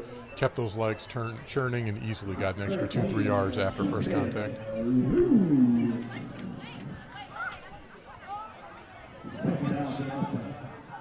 Gentili's still out there behind Beard at running back. They've been rotating Xavier Belvin. Gentili all game at running back. Gentili will get the handoff. Same play up the left side, but he goes nowhere. It's going to be a gain of 0, maybe 1 yard on the play. Yeah, so bring up 3rd down. So the Tigers did a nice job there, holding their positions, not leaving the running back anywhere to go. Tiger defense starting to stiffen here after the last Strongsville drive was a nice methodical drive downfield using mostly runs. Will Strongsville look to throw here on a 3rd and 5? They will. Left side, he's got it complete to Ethan Boyd, who gets down right at the sticks. It should be good enough for a 1st down, and it is. Just barely, Boyd was able to cross over the line just with that little second effort, lean forward, and was able to get the 1st. So Strongsville, they barely thrown tonight. Missed a couple of open receivers, had a couple drops, but that was a nice pickup there to get the 1st down. 1st and 10 at their own 15. A long ways to go with 6:13 remaining in the 3rd quarter. They're up 21-20 after the missed extra point from Vince Holland. Keeper on the read option on the outside. This is Beard, but he's lit up on the outside. Nice strong hit there from Travell Wright. And it'll bring up 2nd down. Yeah, so Travell right there showed his speed, got to the outside, and made a nice hit after about a 5-yard gain. The 2nd leading tackler on this team. We've called his name a couple of times tonight.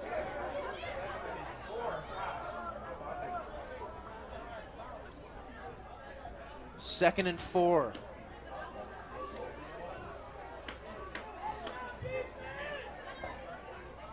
Gentili right behind Beard. He'll get the handoff. Left side. Bangs his way to the 25. It's going to be maybe, just a yard shy, so we're going to 3rd and 1.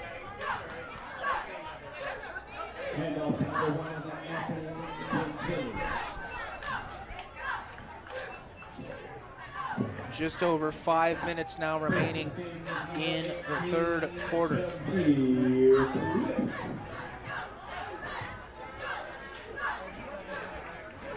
Now Xavier Belvin checks in at running back. And he'll get the carry, but there is a flag on the play, and I think it's going to be a false start on the Mustangs. So that'll back them up from a 3rd and 1. Will make it 3rd and 6. Very different, Craig, running a play if it's 3rd and 1 compared to 3rd and 6. Absolutely different. And interestingly, I noticed that Wilson Jackson, who had been playing middle linebacker predominantly in the first half, has been lining up on the line. So maybe we're trying to run a little bit of 5-2 instead of a 4-3, see if we can bottle up the offensive line a little bit. Wilson Jackson, you can see him, number 44 on the nose, right above the center, 3rd and 6. Straight drop, got it complete to Nick Turner. Nick Turner off to the races, but he fumbled the football. Will Cleveland Heights get it? They will! How about that?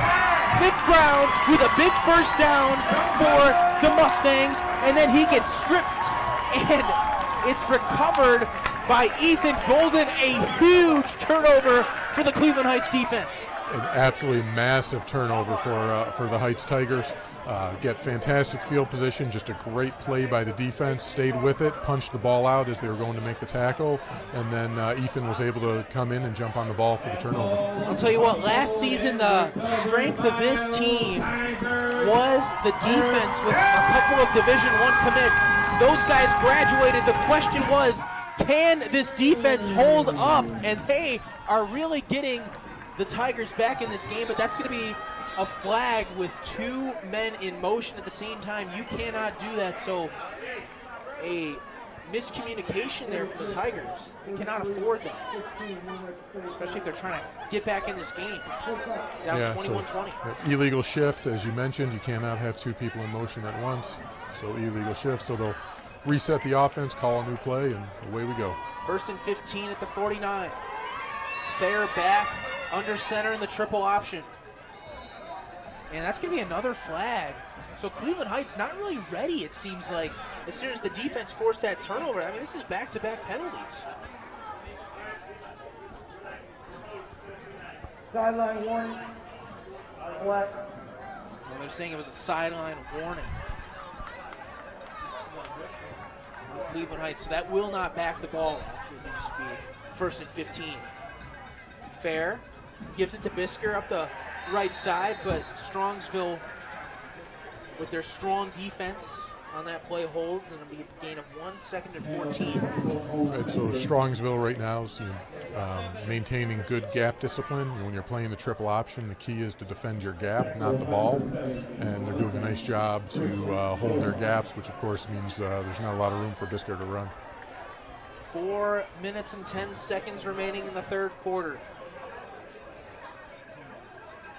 Fair, straight drop, looks to the left side, but there is a flag on the play.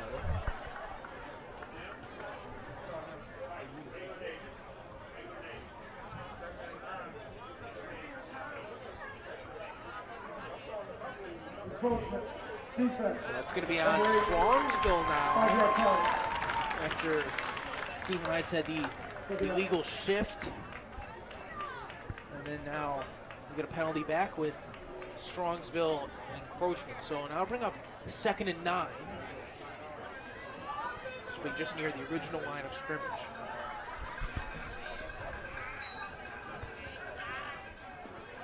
Just under 4 minutes remaining now.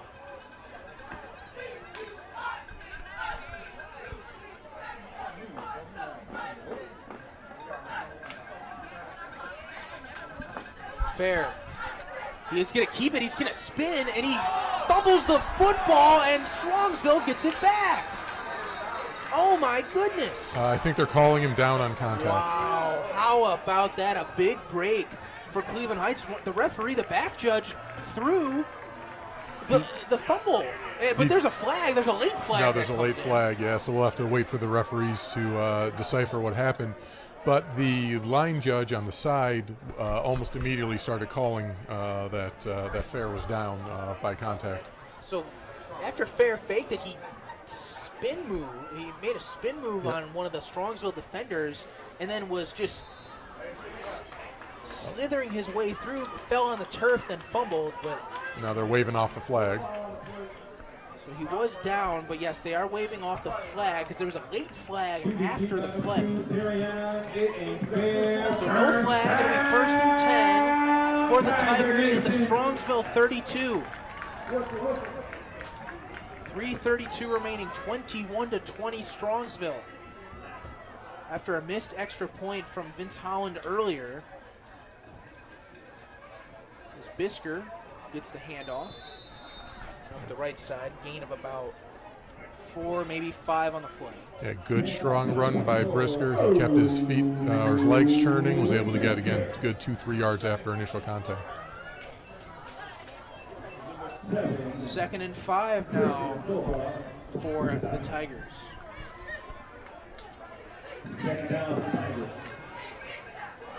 Fair moving to his right. He's going to try to keep it, but that goes nowhere. Maybe a gain of 1. Bring up 3rd and 4. Yeah, interesting. The Tigers tried the sweep to the short side.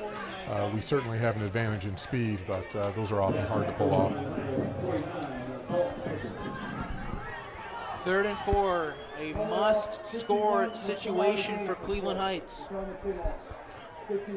2 minutes and 30 seconds remaining. Here in the 3rd.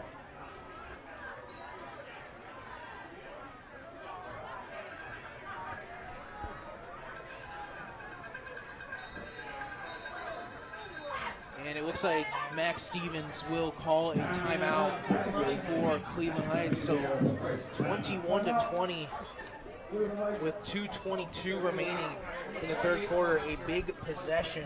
Craig, you stick with your bread and butter here with running the football, or do you try to tear it out a little bit? I think you stick with your bread and butter. Probably try and go to the wide side, I would think. Although, interestingly, they did a substitution with lineman number 52. That would have been, I believe, Justin Austin. And I thought they had put in, but maybe I wasn't seeing it right, Justin Brown, who wears number 22, which I didn't think you could do that, but we'll have to wait and see how they line up. Or I could just be old and not seeing it right. I believe Justin Brown is wearing number 52 tonight. On the roster here, he was listed as 22. Rodney Harris was listed as 52 on the roster. He's wearing number 22. All right, well, so 52 is back out. So that should be Justin Brown, the 6 foot, 215-pound junior. Listed as a linebacker, not listed as an offensive lineman. So primarily a defensive player. Looks like he's in there at left tackle on a big 3rd and 5. Fair under center. Off the timeout, 2:22 remaining in the 3rd.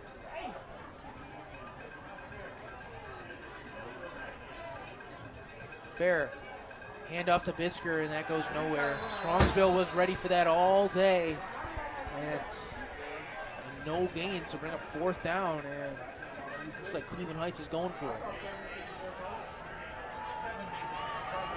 Yeah, it looked like big Blake Miller was right in the middle there, clogging up the center of the line, and just tough sledding for Brisker. Cleveland Heights 0 for 2 on 4th down tonight. Will they get it here on a 4th and 4? They gave him a yard on that last play to Bisker. Has to make it happen, Heights.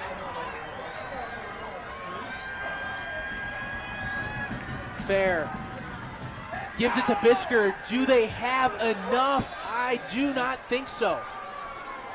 It's just about a yard shy, and Strongsville holds.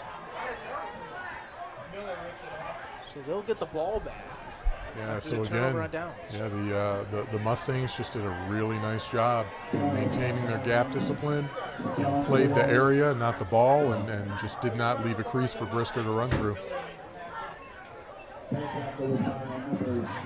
Missed opportunity there. Cleveland Heights to get a 1st down and another crack at trying to get to the end zone to take the lead. But a minute 34 remains in the 3rd quarter. 21-20, the 3-2 Strongsville Mustangs with that lead over the undefeated 5-0 Cleveland Heights Tigers.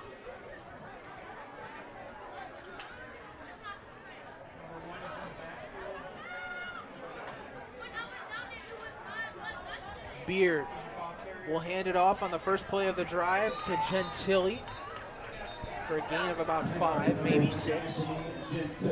Yeah, so the offensive line on the right side there, led by number 73, Colin Van Roy, did a nice job kicking out the defensive end.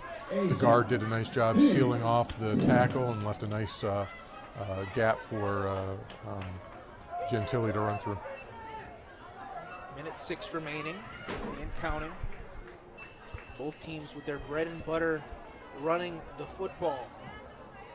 Gentili right behind Beard again. Gentili, left side, spins out of a couple tackles and somehow gets 3 yards on that play. It looked like Cleveland Heights had him bottled up there. Close to the first down, but I think they're going to mark him a yard short. Yeah, that was a nice hard run by Gentili. He was absolutely hitting the backfield, but again, kept those legs churning, spun off, and was able to pick up 4 yards. Third down and 1 yard to go, 28 seconds remaining. We'll see if Strongsville will snap it or if they'll just wait till the beginning of the fourth. It looks like they will. Handoff goes to Gentili. They'll get the first down and spins for a couple of extra yards down to the 37-yard line. As that should take us to the end of the third quarter. 14 seconds left, but in high school the clock stops to move the chains. And it looks like Strongsville will just take this one into the fourth. So Strongsville with their 21-20 lead after an impressive drive, but then Cleveland Heights with a 99-yard kick-off return for a touchdown. But they just could not tie the game after a missed extra point from Vince Holland. Craig, what do these teams have to do? What does Cleveland Heights especially have to do to get back in this? Well, I think that the Mustangs are going to do everything they can to just do a nice, slow, methodical drive. Take as much clock as they possibly can, and either punch the ball in from to go up by 8, or in a worst case scenario for them, get a field goal. We know they have a nice strong kicker. So the key for the Tigers is we've got to get a stop. So much like how the Mustangs have been keeping nice gap discipline, we need to just hold the line. Take up those offensive linemen, leave the linebackers free so they can scrape and fire, and make some tackles after a yard, 2-yard gains. Strongsville will flip the field now. They move from right to left. Fourth quarter here at Cleveland Heights Tiger Stadium. A very nice crowd on hand on a late September evening here at the corner of Cedar and Lee. 1st and 10, Beard from the shotgun. He'll look deep left side. He's got a receiver, but he just overshoots his intended target. Charlie Wendenhoff, his first target of the game, 2nd down. Yeah, it looked like that was a blown coverage by the Tigers, and fortunately the quarterback overthrew it a little bit. Did notice that the Tigers went back to a 5-2 defense, so they moved number 44. Jackson. Thank you. Wilson Jackson back to the nose tackle position in an effort to try and slow down the running game. Charlie Wendenhoff only with 7 receptions for 41 yards on the season for Strongsville. 2nd and 10. Belvin back in the backfield for Strongsville as quarterback Beard gets the first down. How about that? He took a hard hit there at about the 45-yard line and spun out of that and managed a first down. That's some true toughness there from quarterback Beard. Yeah, so the Tigers ran a trap play there where they ran to the left side, but they brought the right guard over to help block, and the Tiger defensive tackle was blocked out and got a large run for the Mustangs.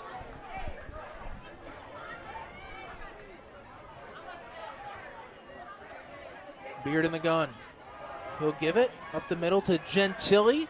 Spins out of a couple tackles. Good enough for a first down into Tiger territory. Yeah, that looked to be a bit of a speed draw, which I don't think we've seen that from the Mustangs yet today. They have had a couple pass plays, so they made it look like a pass, but then went ahead and ran it. 1st and 10 for Strongsville at the 39 of Cleveland Heights. Up 21-20.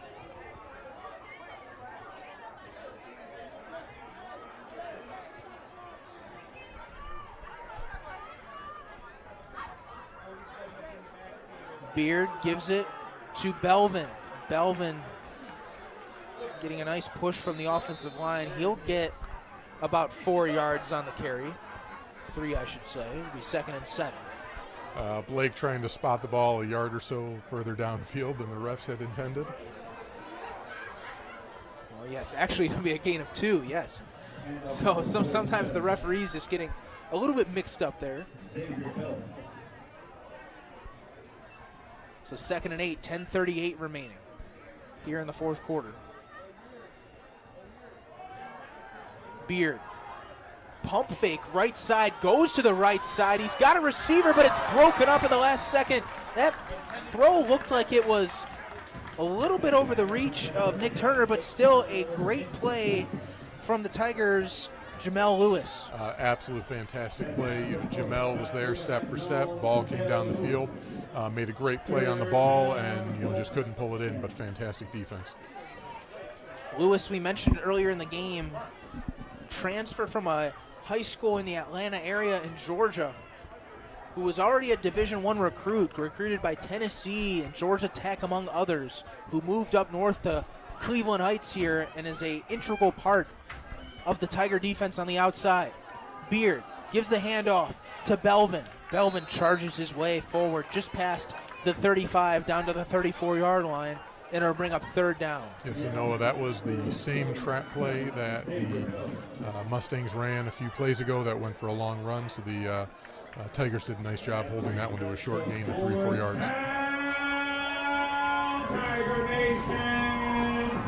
4th down and 5 for Cleveland Heights, or excuse me, for Strongsville. They're up 21-20. But can the Tiger defense get a stop? A much needed stop, I should say. Beard in the shotgun with Gentili right behind him. Beard takes the snap, looks to his right. He's got a receiver, but it's dropped, but it's broken up just at the last minute as well by Lewis, and it's a turnover on downs, and Cleveland Heights will get the ball here, trying to go up in this game. Yeah, so clearly on this drive, the player of the defense was Jamel Lewis, who broke up 2 critical pass plays, especially the 4th down play right there. And so the Tigers still have life now. They'll get it at their own 34. Of course, the reason this game is 21-20 was because of a missed extra point by Vince Holland on the 99-yard kickoff return for a touchdown for Cleveland Heights. That's been the last score of this ball game so far. Fair under center, Bisker right behind him. Quick throw left side. He's got his man. That is showing off some speed down to the 40-yard line is Jeremiah Dillard. He's been targeted multiple times this evening. The leading receiver for the Tigers puts it into Mustang territory. So again, the Tigers trying to take advantage of their speed, get the ball out to the receiver with a one-on-one situation. If you can get a crease on the sideline and go for a big gain, which is what happened here. Fair at the Strongsville 45. 9:17 remaining. Clock continues to wind.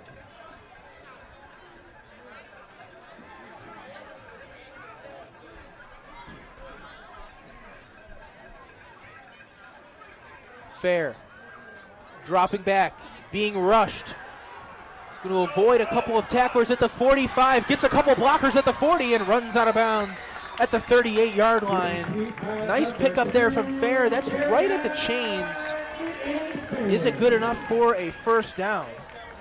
Actually, they'll mark him a couple yards shy. So originally they had said it was just maybe a yard short, but now they're going to mark him about 3 yards or 4 yards short. There was a fantastic block on the edge by wide receiver Jalen White. Saw his quarterback was running, blocked 2 Mustangs. Just did a fantastic job giving his quarterback some room to run.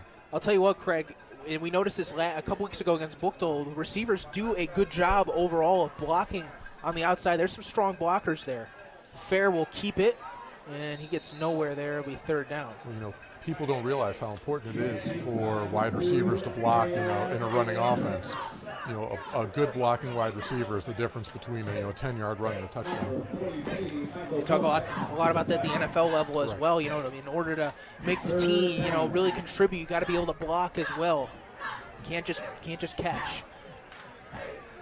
3rd and 4 for Fair. He'll line up in the shotgun with Bisker to his left, abandoning the triple option here.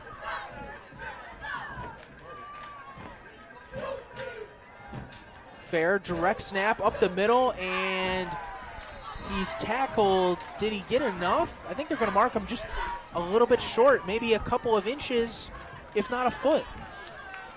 So a big 4th down for the Tigers. Yeah, just so a direct snap and just go right at it. You know, Fair may have been able to get a little more had he waited just a moment for his blocks to develop. Maybe not. It's hard to say. But you know, just came up just a bit short. So we'll see what the Tigers do on this short 4th down. 4th and a long 1 for Fair, under center with Bisker right behind him. Fair trying to go with the hard count. He's just going to keep it himself. Did he squirm enough through for a 1st down? It looked like he reached the ball just past the 35. The referee is standing right there. I think he did get enough. At least it looked like it from up here. Yeah, number 59 for the Mustangs, Bubba Turner, squeezed through there. Got a hold of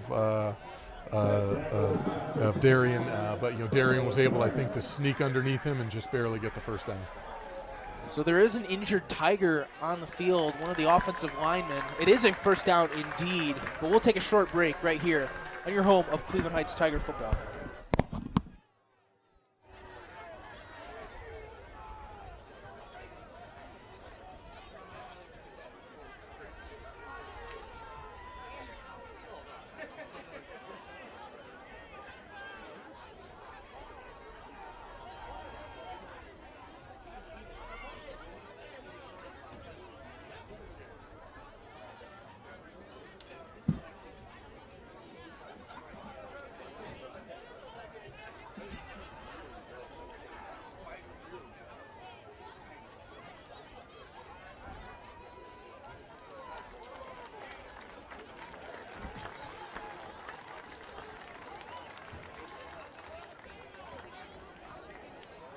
He's okay.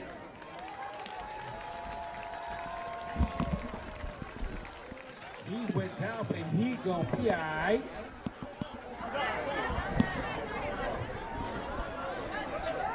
So that's Jalen White, who was injured on the play for Cleveland Heights. He had that magnificent block on that outside run just a couple of plays ago for Cleveland Heights. The referee did signal a 1st down, but it looks like Strongsville wanted a measurement, so the chains are going out.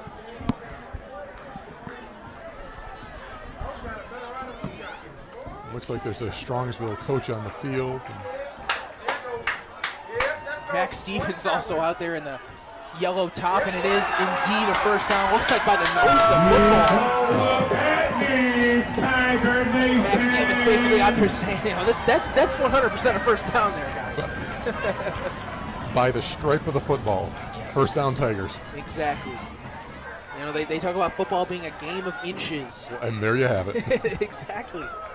Keep those chains moving. 1st down. So 1st down for the Tigers. They'll go in the shotgun again at the Strongsville 35.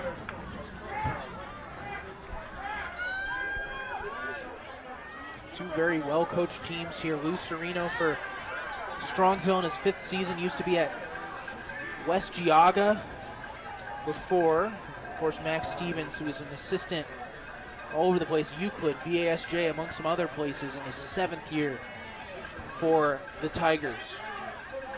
Fair gives it to Bisker. Bisker's wrestled down, tried to get outside, but I'll tell you what, that was a strong play from Landon Turner, the defensive tackle for Strongsville.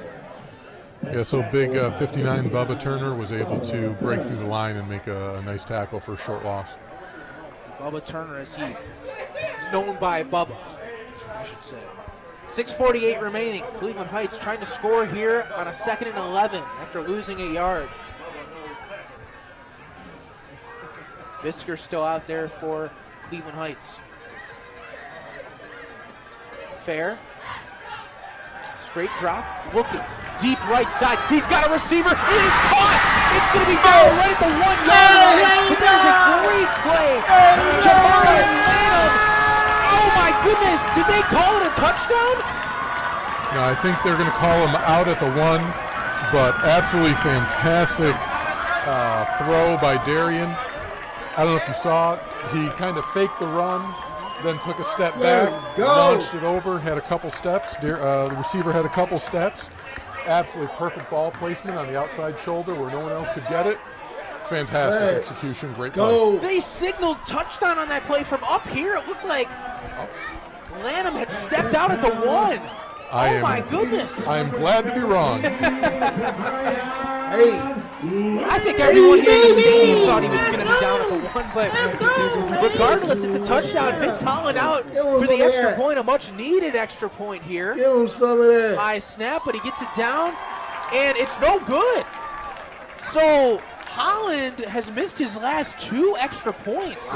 So Noah, are you a little surprised the Tigers didn't go for 2 on this one? You know what I was going to say, Craig? You know, if it weren't for all the excitement there at the end, I was going to say maybe Cleveland Heights should go for 2 here, especially because Holland had missed, you know, the extra point on the kick return. Should have went for 2 the way that. But they did not. They elected not to go for it and just try to go up 6. But they're only up 5, 26-21, with 6:25 remaining.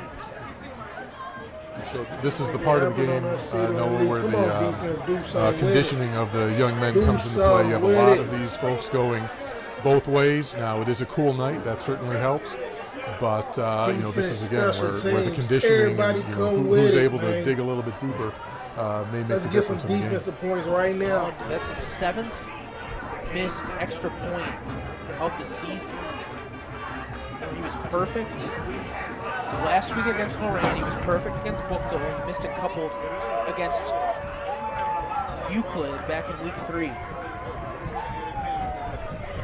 Yes, the conditioning, and yes, you're right about that, Craig. It does help that this is a cool, crisp night here in Cleveland Heights at the corner of Cedar and Lee. Number 32. Holland set to kick. Sends it short, fielded at the 12. So a couple men miss, gets tripped up. Turner gets tripped up at the 28-yard line. Bisker made the play on special teams again. And no, I think it's worth mentioning when you score 49 points a game, your kicker does get more opportunities to do extra points. So very true. This is a team that averages 49 points a game, 327 yards on the ground as well. But Strongsville giving the Tigers a huge fight here on the road and in a big, big game. yeah, so you know, expect to see a lot of running to the left side from Strongsville on this drive. Gentili makes a couple men miss, just keeps churning his feet past the 40-yard line. I mean, it looked like that was maybe going to be a 2-yard gain. That turned into a 12 and good enough for a first down. Yeah, so as soon as I said expect a run to the left, they go to the right, and Gentili did a fantastic job of keeping those legs churning and getting some tough yards after contact. 6:06 remaining. Strongsville down 26-21. Clock stops. Looks like Gentili's going to check out of the game. I think they're pointing to his sleeve for blood. So Belvin will check in. So yes, they will go visit the trainer to get that wiped off.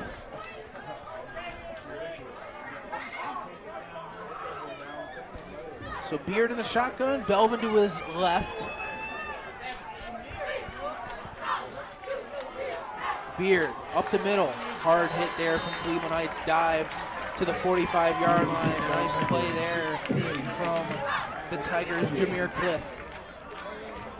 Yeah, Jameer did a nice job stepping up, filling the gap, and making a nice tackle.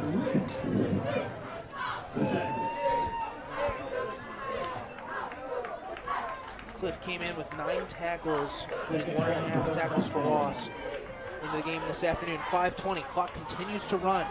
Both teams with 3 timeouts. As Gentili tries to dive a little bit forward, but he gets down at the 48-yard line to bring up third down.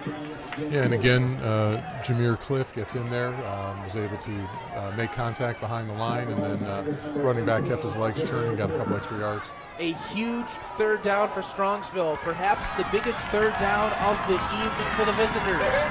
3rd and 3 from their own 49-yard line. 4:44 remaining here at Cleveland Heights Tiger Stadium. Up the middle goes Gentili. He squirms through and dives forward for a first down again. Gentili making the Tigers defense work this evening. So the Tigers went back to that 5-2 defense, weren't able to get to the running back.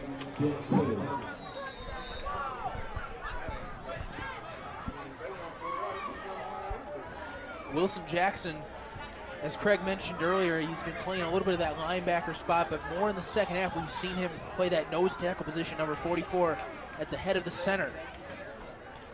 Beard, handoff, Gentili making a couple men miss, squirming his way through to the 40 and down to the 39. Yeah, so again, another run to the left side. Tight end Ryan Krempa making a nice block on the defensive end, creating space for Gentili. 2nd and 3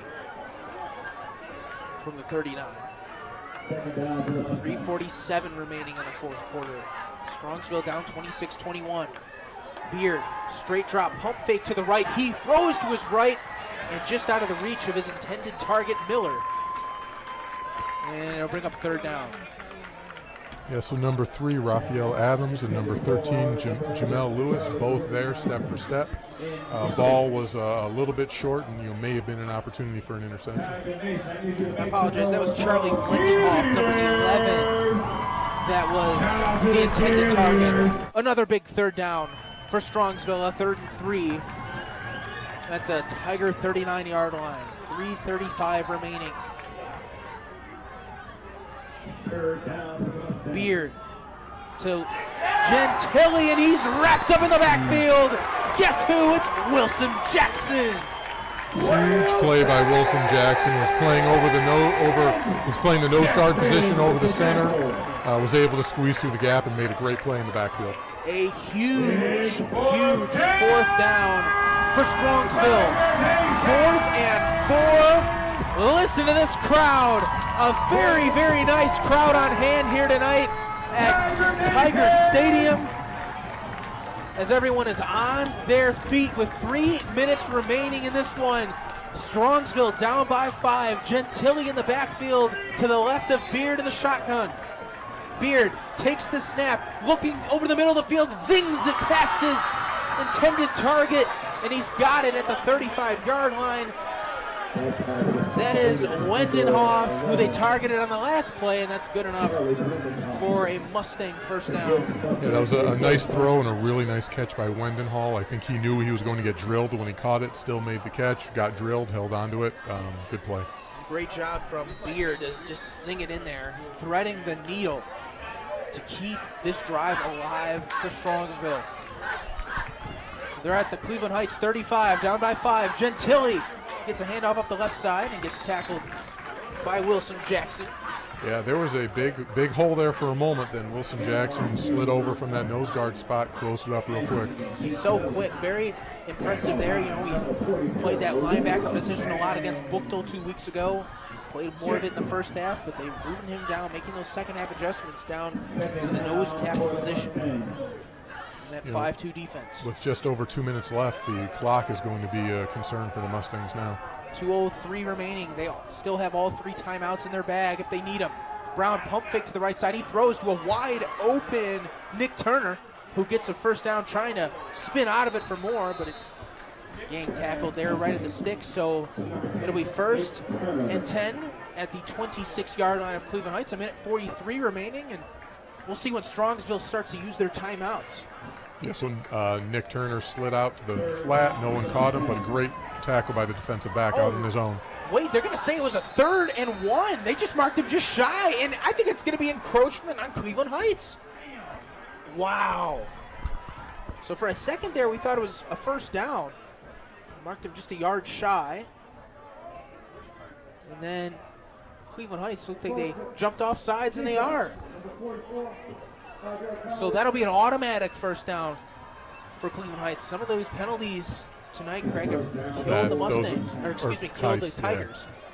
Yeah, that's a big penalty on 3rd and short, and even just giving up the 5 yards with 1:32 left is killer. That'll stop the clock. It'll go on the referee's signal. Beard gives it to Gentili. Gentili slips as he's trying to make a cut. Gets about a gain of 1, so a big break for Cleveland Heights there on the slip. And that'll force Strongsville to use a timeout. Yeah, Gentili slipped because he was trying to avoid a tackle by Travell Wright, who had broken free and was in the gap and just did a great job filling the gap and left Gentili nowhere to go. 1:45. Minute 25 remaining. Cleveland Heights up 26-21 on the 2nd and 10 for Strongsville. We'll take a timeout with them on your home of Cleveland Heights football.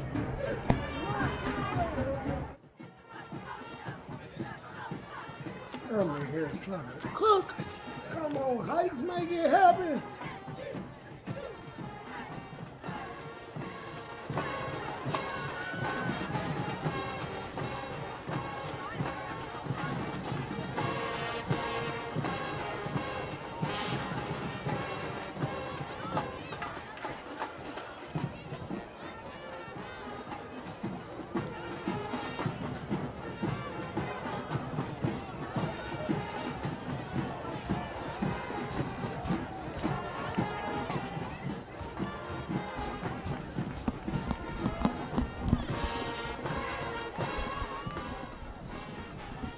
Minute 25 remaining here at Cleveland Heights Tiger Stadium. A very nice crowd on hand, witnessing a doozy here at the corner of Cedar and Lee.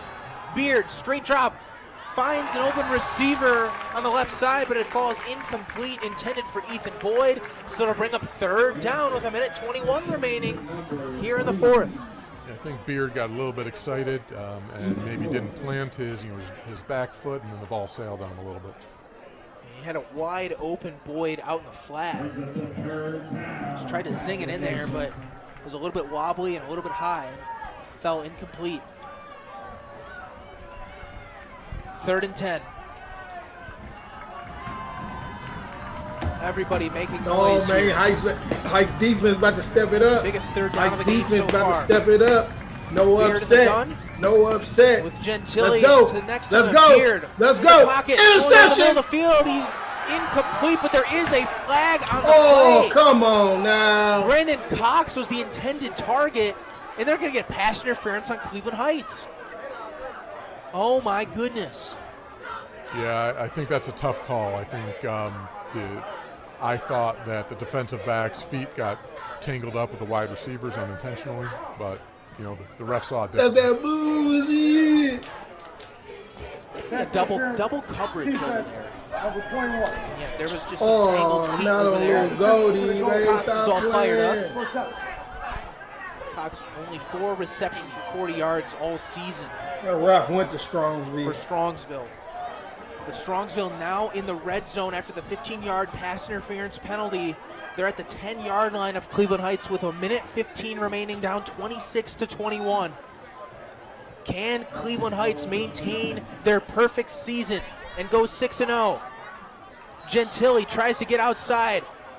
A host of Heights defenders trying to tackle him, but he gets a couple of extra yards on a second effort, and it will be a timeout from Strongsville as Coach Lou Oh, my Sereno goodness. ran over there to make sure the referees heard that he was calling timeout. Yeah, so first contact by the Tigers was made, at the line of scrimmage or maybe even a little bit behind, but Gentili just kept those legs churning, got into a big group, looked like some of the offensive linemen may have gotten behind and pushed, and was able to go down for 7-8 yards. It's very impressive tonight, Craig, how much second effort that the Mustangs have gotten with some of these runs. I mean, you see like the one on the last drive with Gentili. I mean, it looked like it was going to be maybe a 2-yard game. It ended up being a 12-yard game just because of him with the second effort, keeping his legs churning, and that's what coaches teach running backs to do is just keep their legs moving and get a nice push from their offensive line. Gentili especially has gotten a lot of yards after initial contact. It's been impressive. And, he's not the biggest guy out there, but he certainly is not afraid to keep those legs moving and has gotten a lot of extra yards for the Mustangs. 1 minute and 5 seconds remaining. 3-2 Strongsville against the 5-0 Tigers.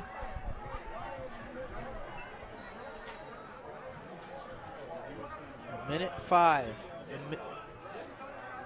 Shotgun, Gentili up the middle, and he scores.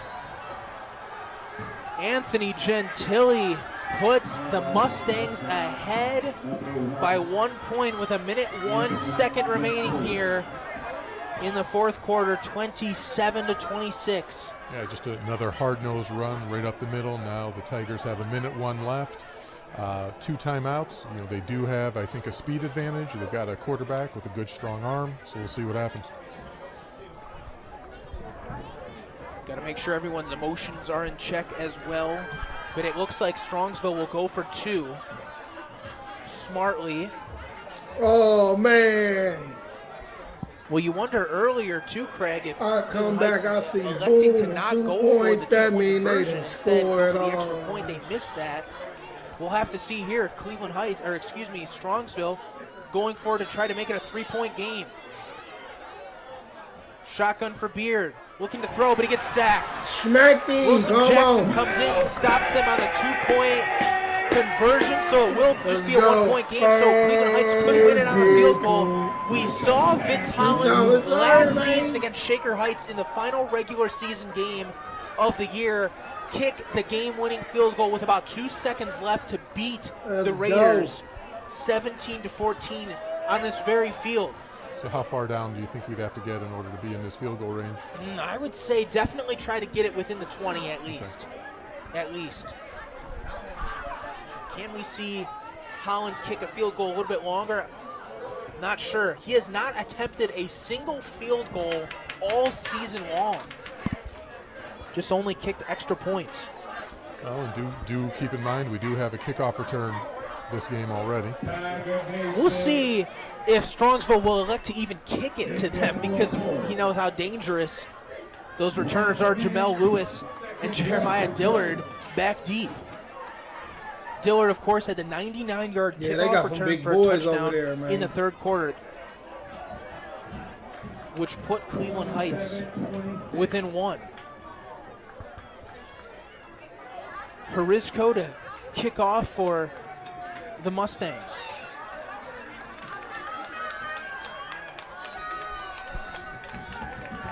Lewis and Dillard back deep for Cleveland Heights. Harisco sends it about as deep as he can kick it, and that will literally go out of the end zone without a bounce. They do not want to kick it to them, so Cleveland Heights will get it on their own 20 with 1 minute 1. That ball landed a yard past the back of the end zone. Wow. He put a real charge into that one. The kicker, or the soccer player, I guess, in the family, with his older brothers. We mentioned Ben Harisco plays of course, the John Carroll soccer team. The positive of that is no time off the clock. Yes, exactly. No time off the clock. But Cleveland Heights will have 80 yards to drive to score, but we mentioned earlier, maybe try to get it at least inside the 20 for Vince Holland to at least attempt a field goal. He has not attempted a field goal all season, and he's missed 2 extra points here tonight. But Fair will start the shotgun in an empty formation. Biggest drive of the season for Cleveland Heights, trying to protect their undefeated 5-0 record. Fair, quick throw, right side. He's got his receiver. Strongsville trying to keep him in bounds, but he'll just force himself out of bounds. Well, I think was there a timeout call? Lanham with the reception for Cleveland Heights. I believe there was no timeout, Craig, that was called. So it'll be 2nd and 5, 55 seconds remaining after the clock stoppage on the reception. Same formation for Fair. Straight drop, looking deep, middle of the field. He's got his receiver just shy of the 50-yard line. Let's go. Clock will stop to move the Move that chains.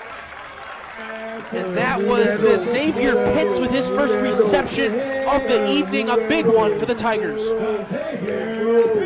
Yeah, and, Xavier did just a great job of settling in the With seam. that big boy out there, with got that his big opening playmaker between the head out linebacker there. and the safety, and then With quarterback that did a big great job delivering playmaker it. head out Quick there. throw from Fair to Dillard on the Let's outside. go. Dillard's got enough for a first Let's down. go. He sneaks out of bounds at the 37-yard line to move the chains and stop the clock. So again, we're seeing where the Tigers' speed is the advantage here, and they can maybe just keep throwing the ball to the outside and let the receivers do their thing.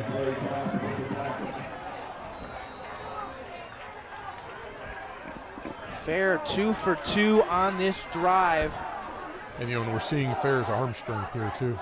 3 for 3, I should say, yes. The junior quarterback started as a sophomore last year, taking a huge leadership role for this Tiger team this season. And Max Stevens will call his second timeout to talk things over with 36 seconds remaining.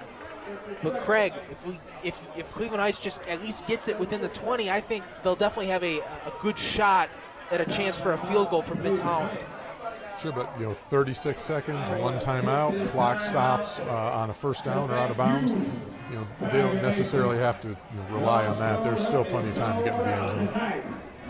Yes, I would agree. If Cleveland Heights, on this drive, they definitely should shoot for the end zone here.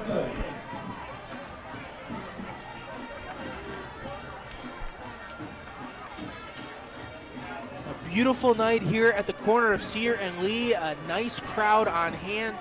A couple of John Carroll football coaches also in attendance. Brandon DeMarco, defensive coordinator Jeff Long was here earlier as well. Just a beautiful, beautiful night in week 6 of the 2021 OHSAA football season. In a big Lake Erie League matchup here with Strongsville and Cleveland Heights. Yeah, Young got a nice Fair. little rocket on him. In the shotgun. He'll run to Let's his go. right, throws on the run. That pass is incomplete, intended for Lanham. So bring up That's what we second need, down man. and 10 at the 38-yard line. Yeah, so I think Fair was rolling out and didn't set his feet during the rollout, and the ball sailed on him just a little bit.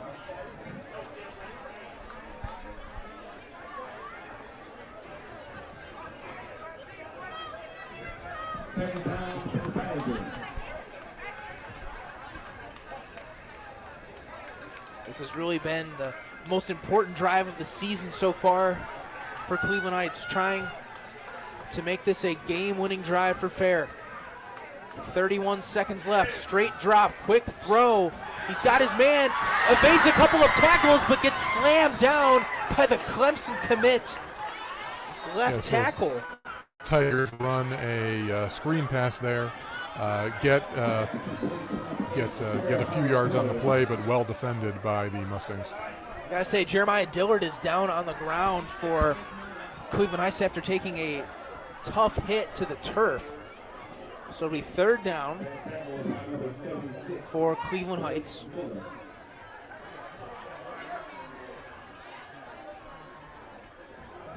.21 seconds left now. Jeremiah took a tough hit, but still continued to move forward. Now, we're waiting to see how he's doing. You could tell he was trying to make his way out of bounds as well, but Strongsville just did not let him. I mean, that's Jeremiah Dillard is 6'1", 160. He got tackled by a 320-pound plus Clemson commit, Blake Miller, who is one of the many linemen on both sides, both teams that go both ways. And we'll step aside right here on an injury timeout on your home of Cleveland Heights football.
So Dillard gets a nice hand from the crowd and gets off the field from Travell Wright, his teammate, carried off the field after an injury.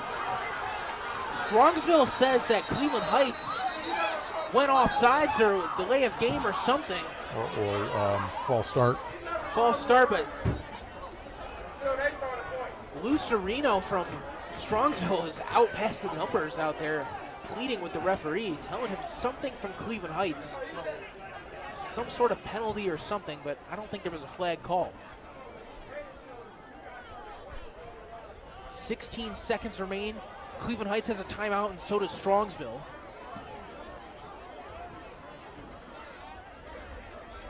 Both teams are lined up. We're just waiting for the referees to sort out what's going on. Are they talking about the Clock operator, please put 18 seconds on the clock. So there, instead of 16, there's 18 seconds. The Cleveland Heights crowd likes the extra 2 seconds that they have.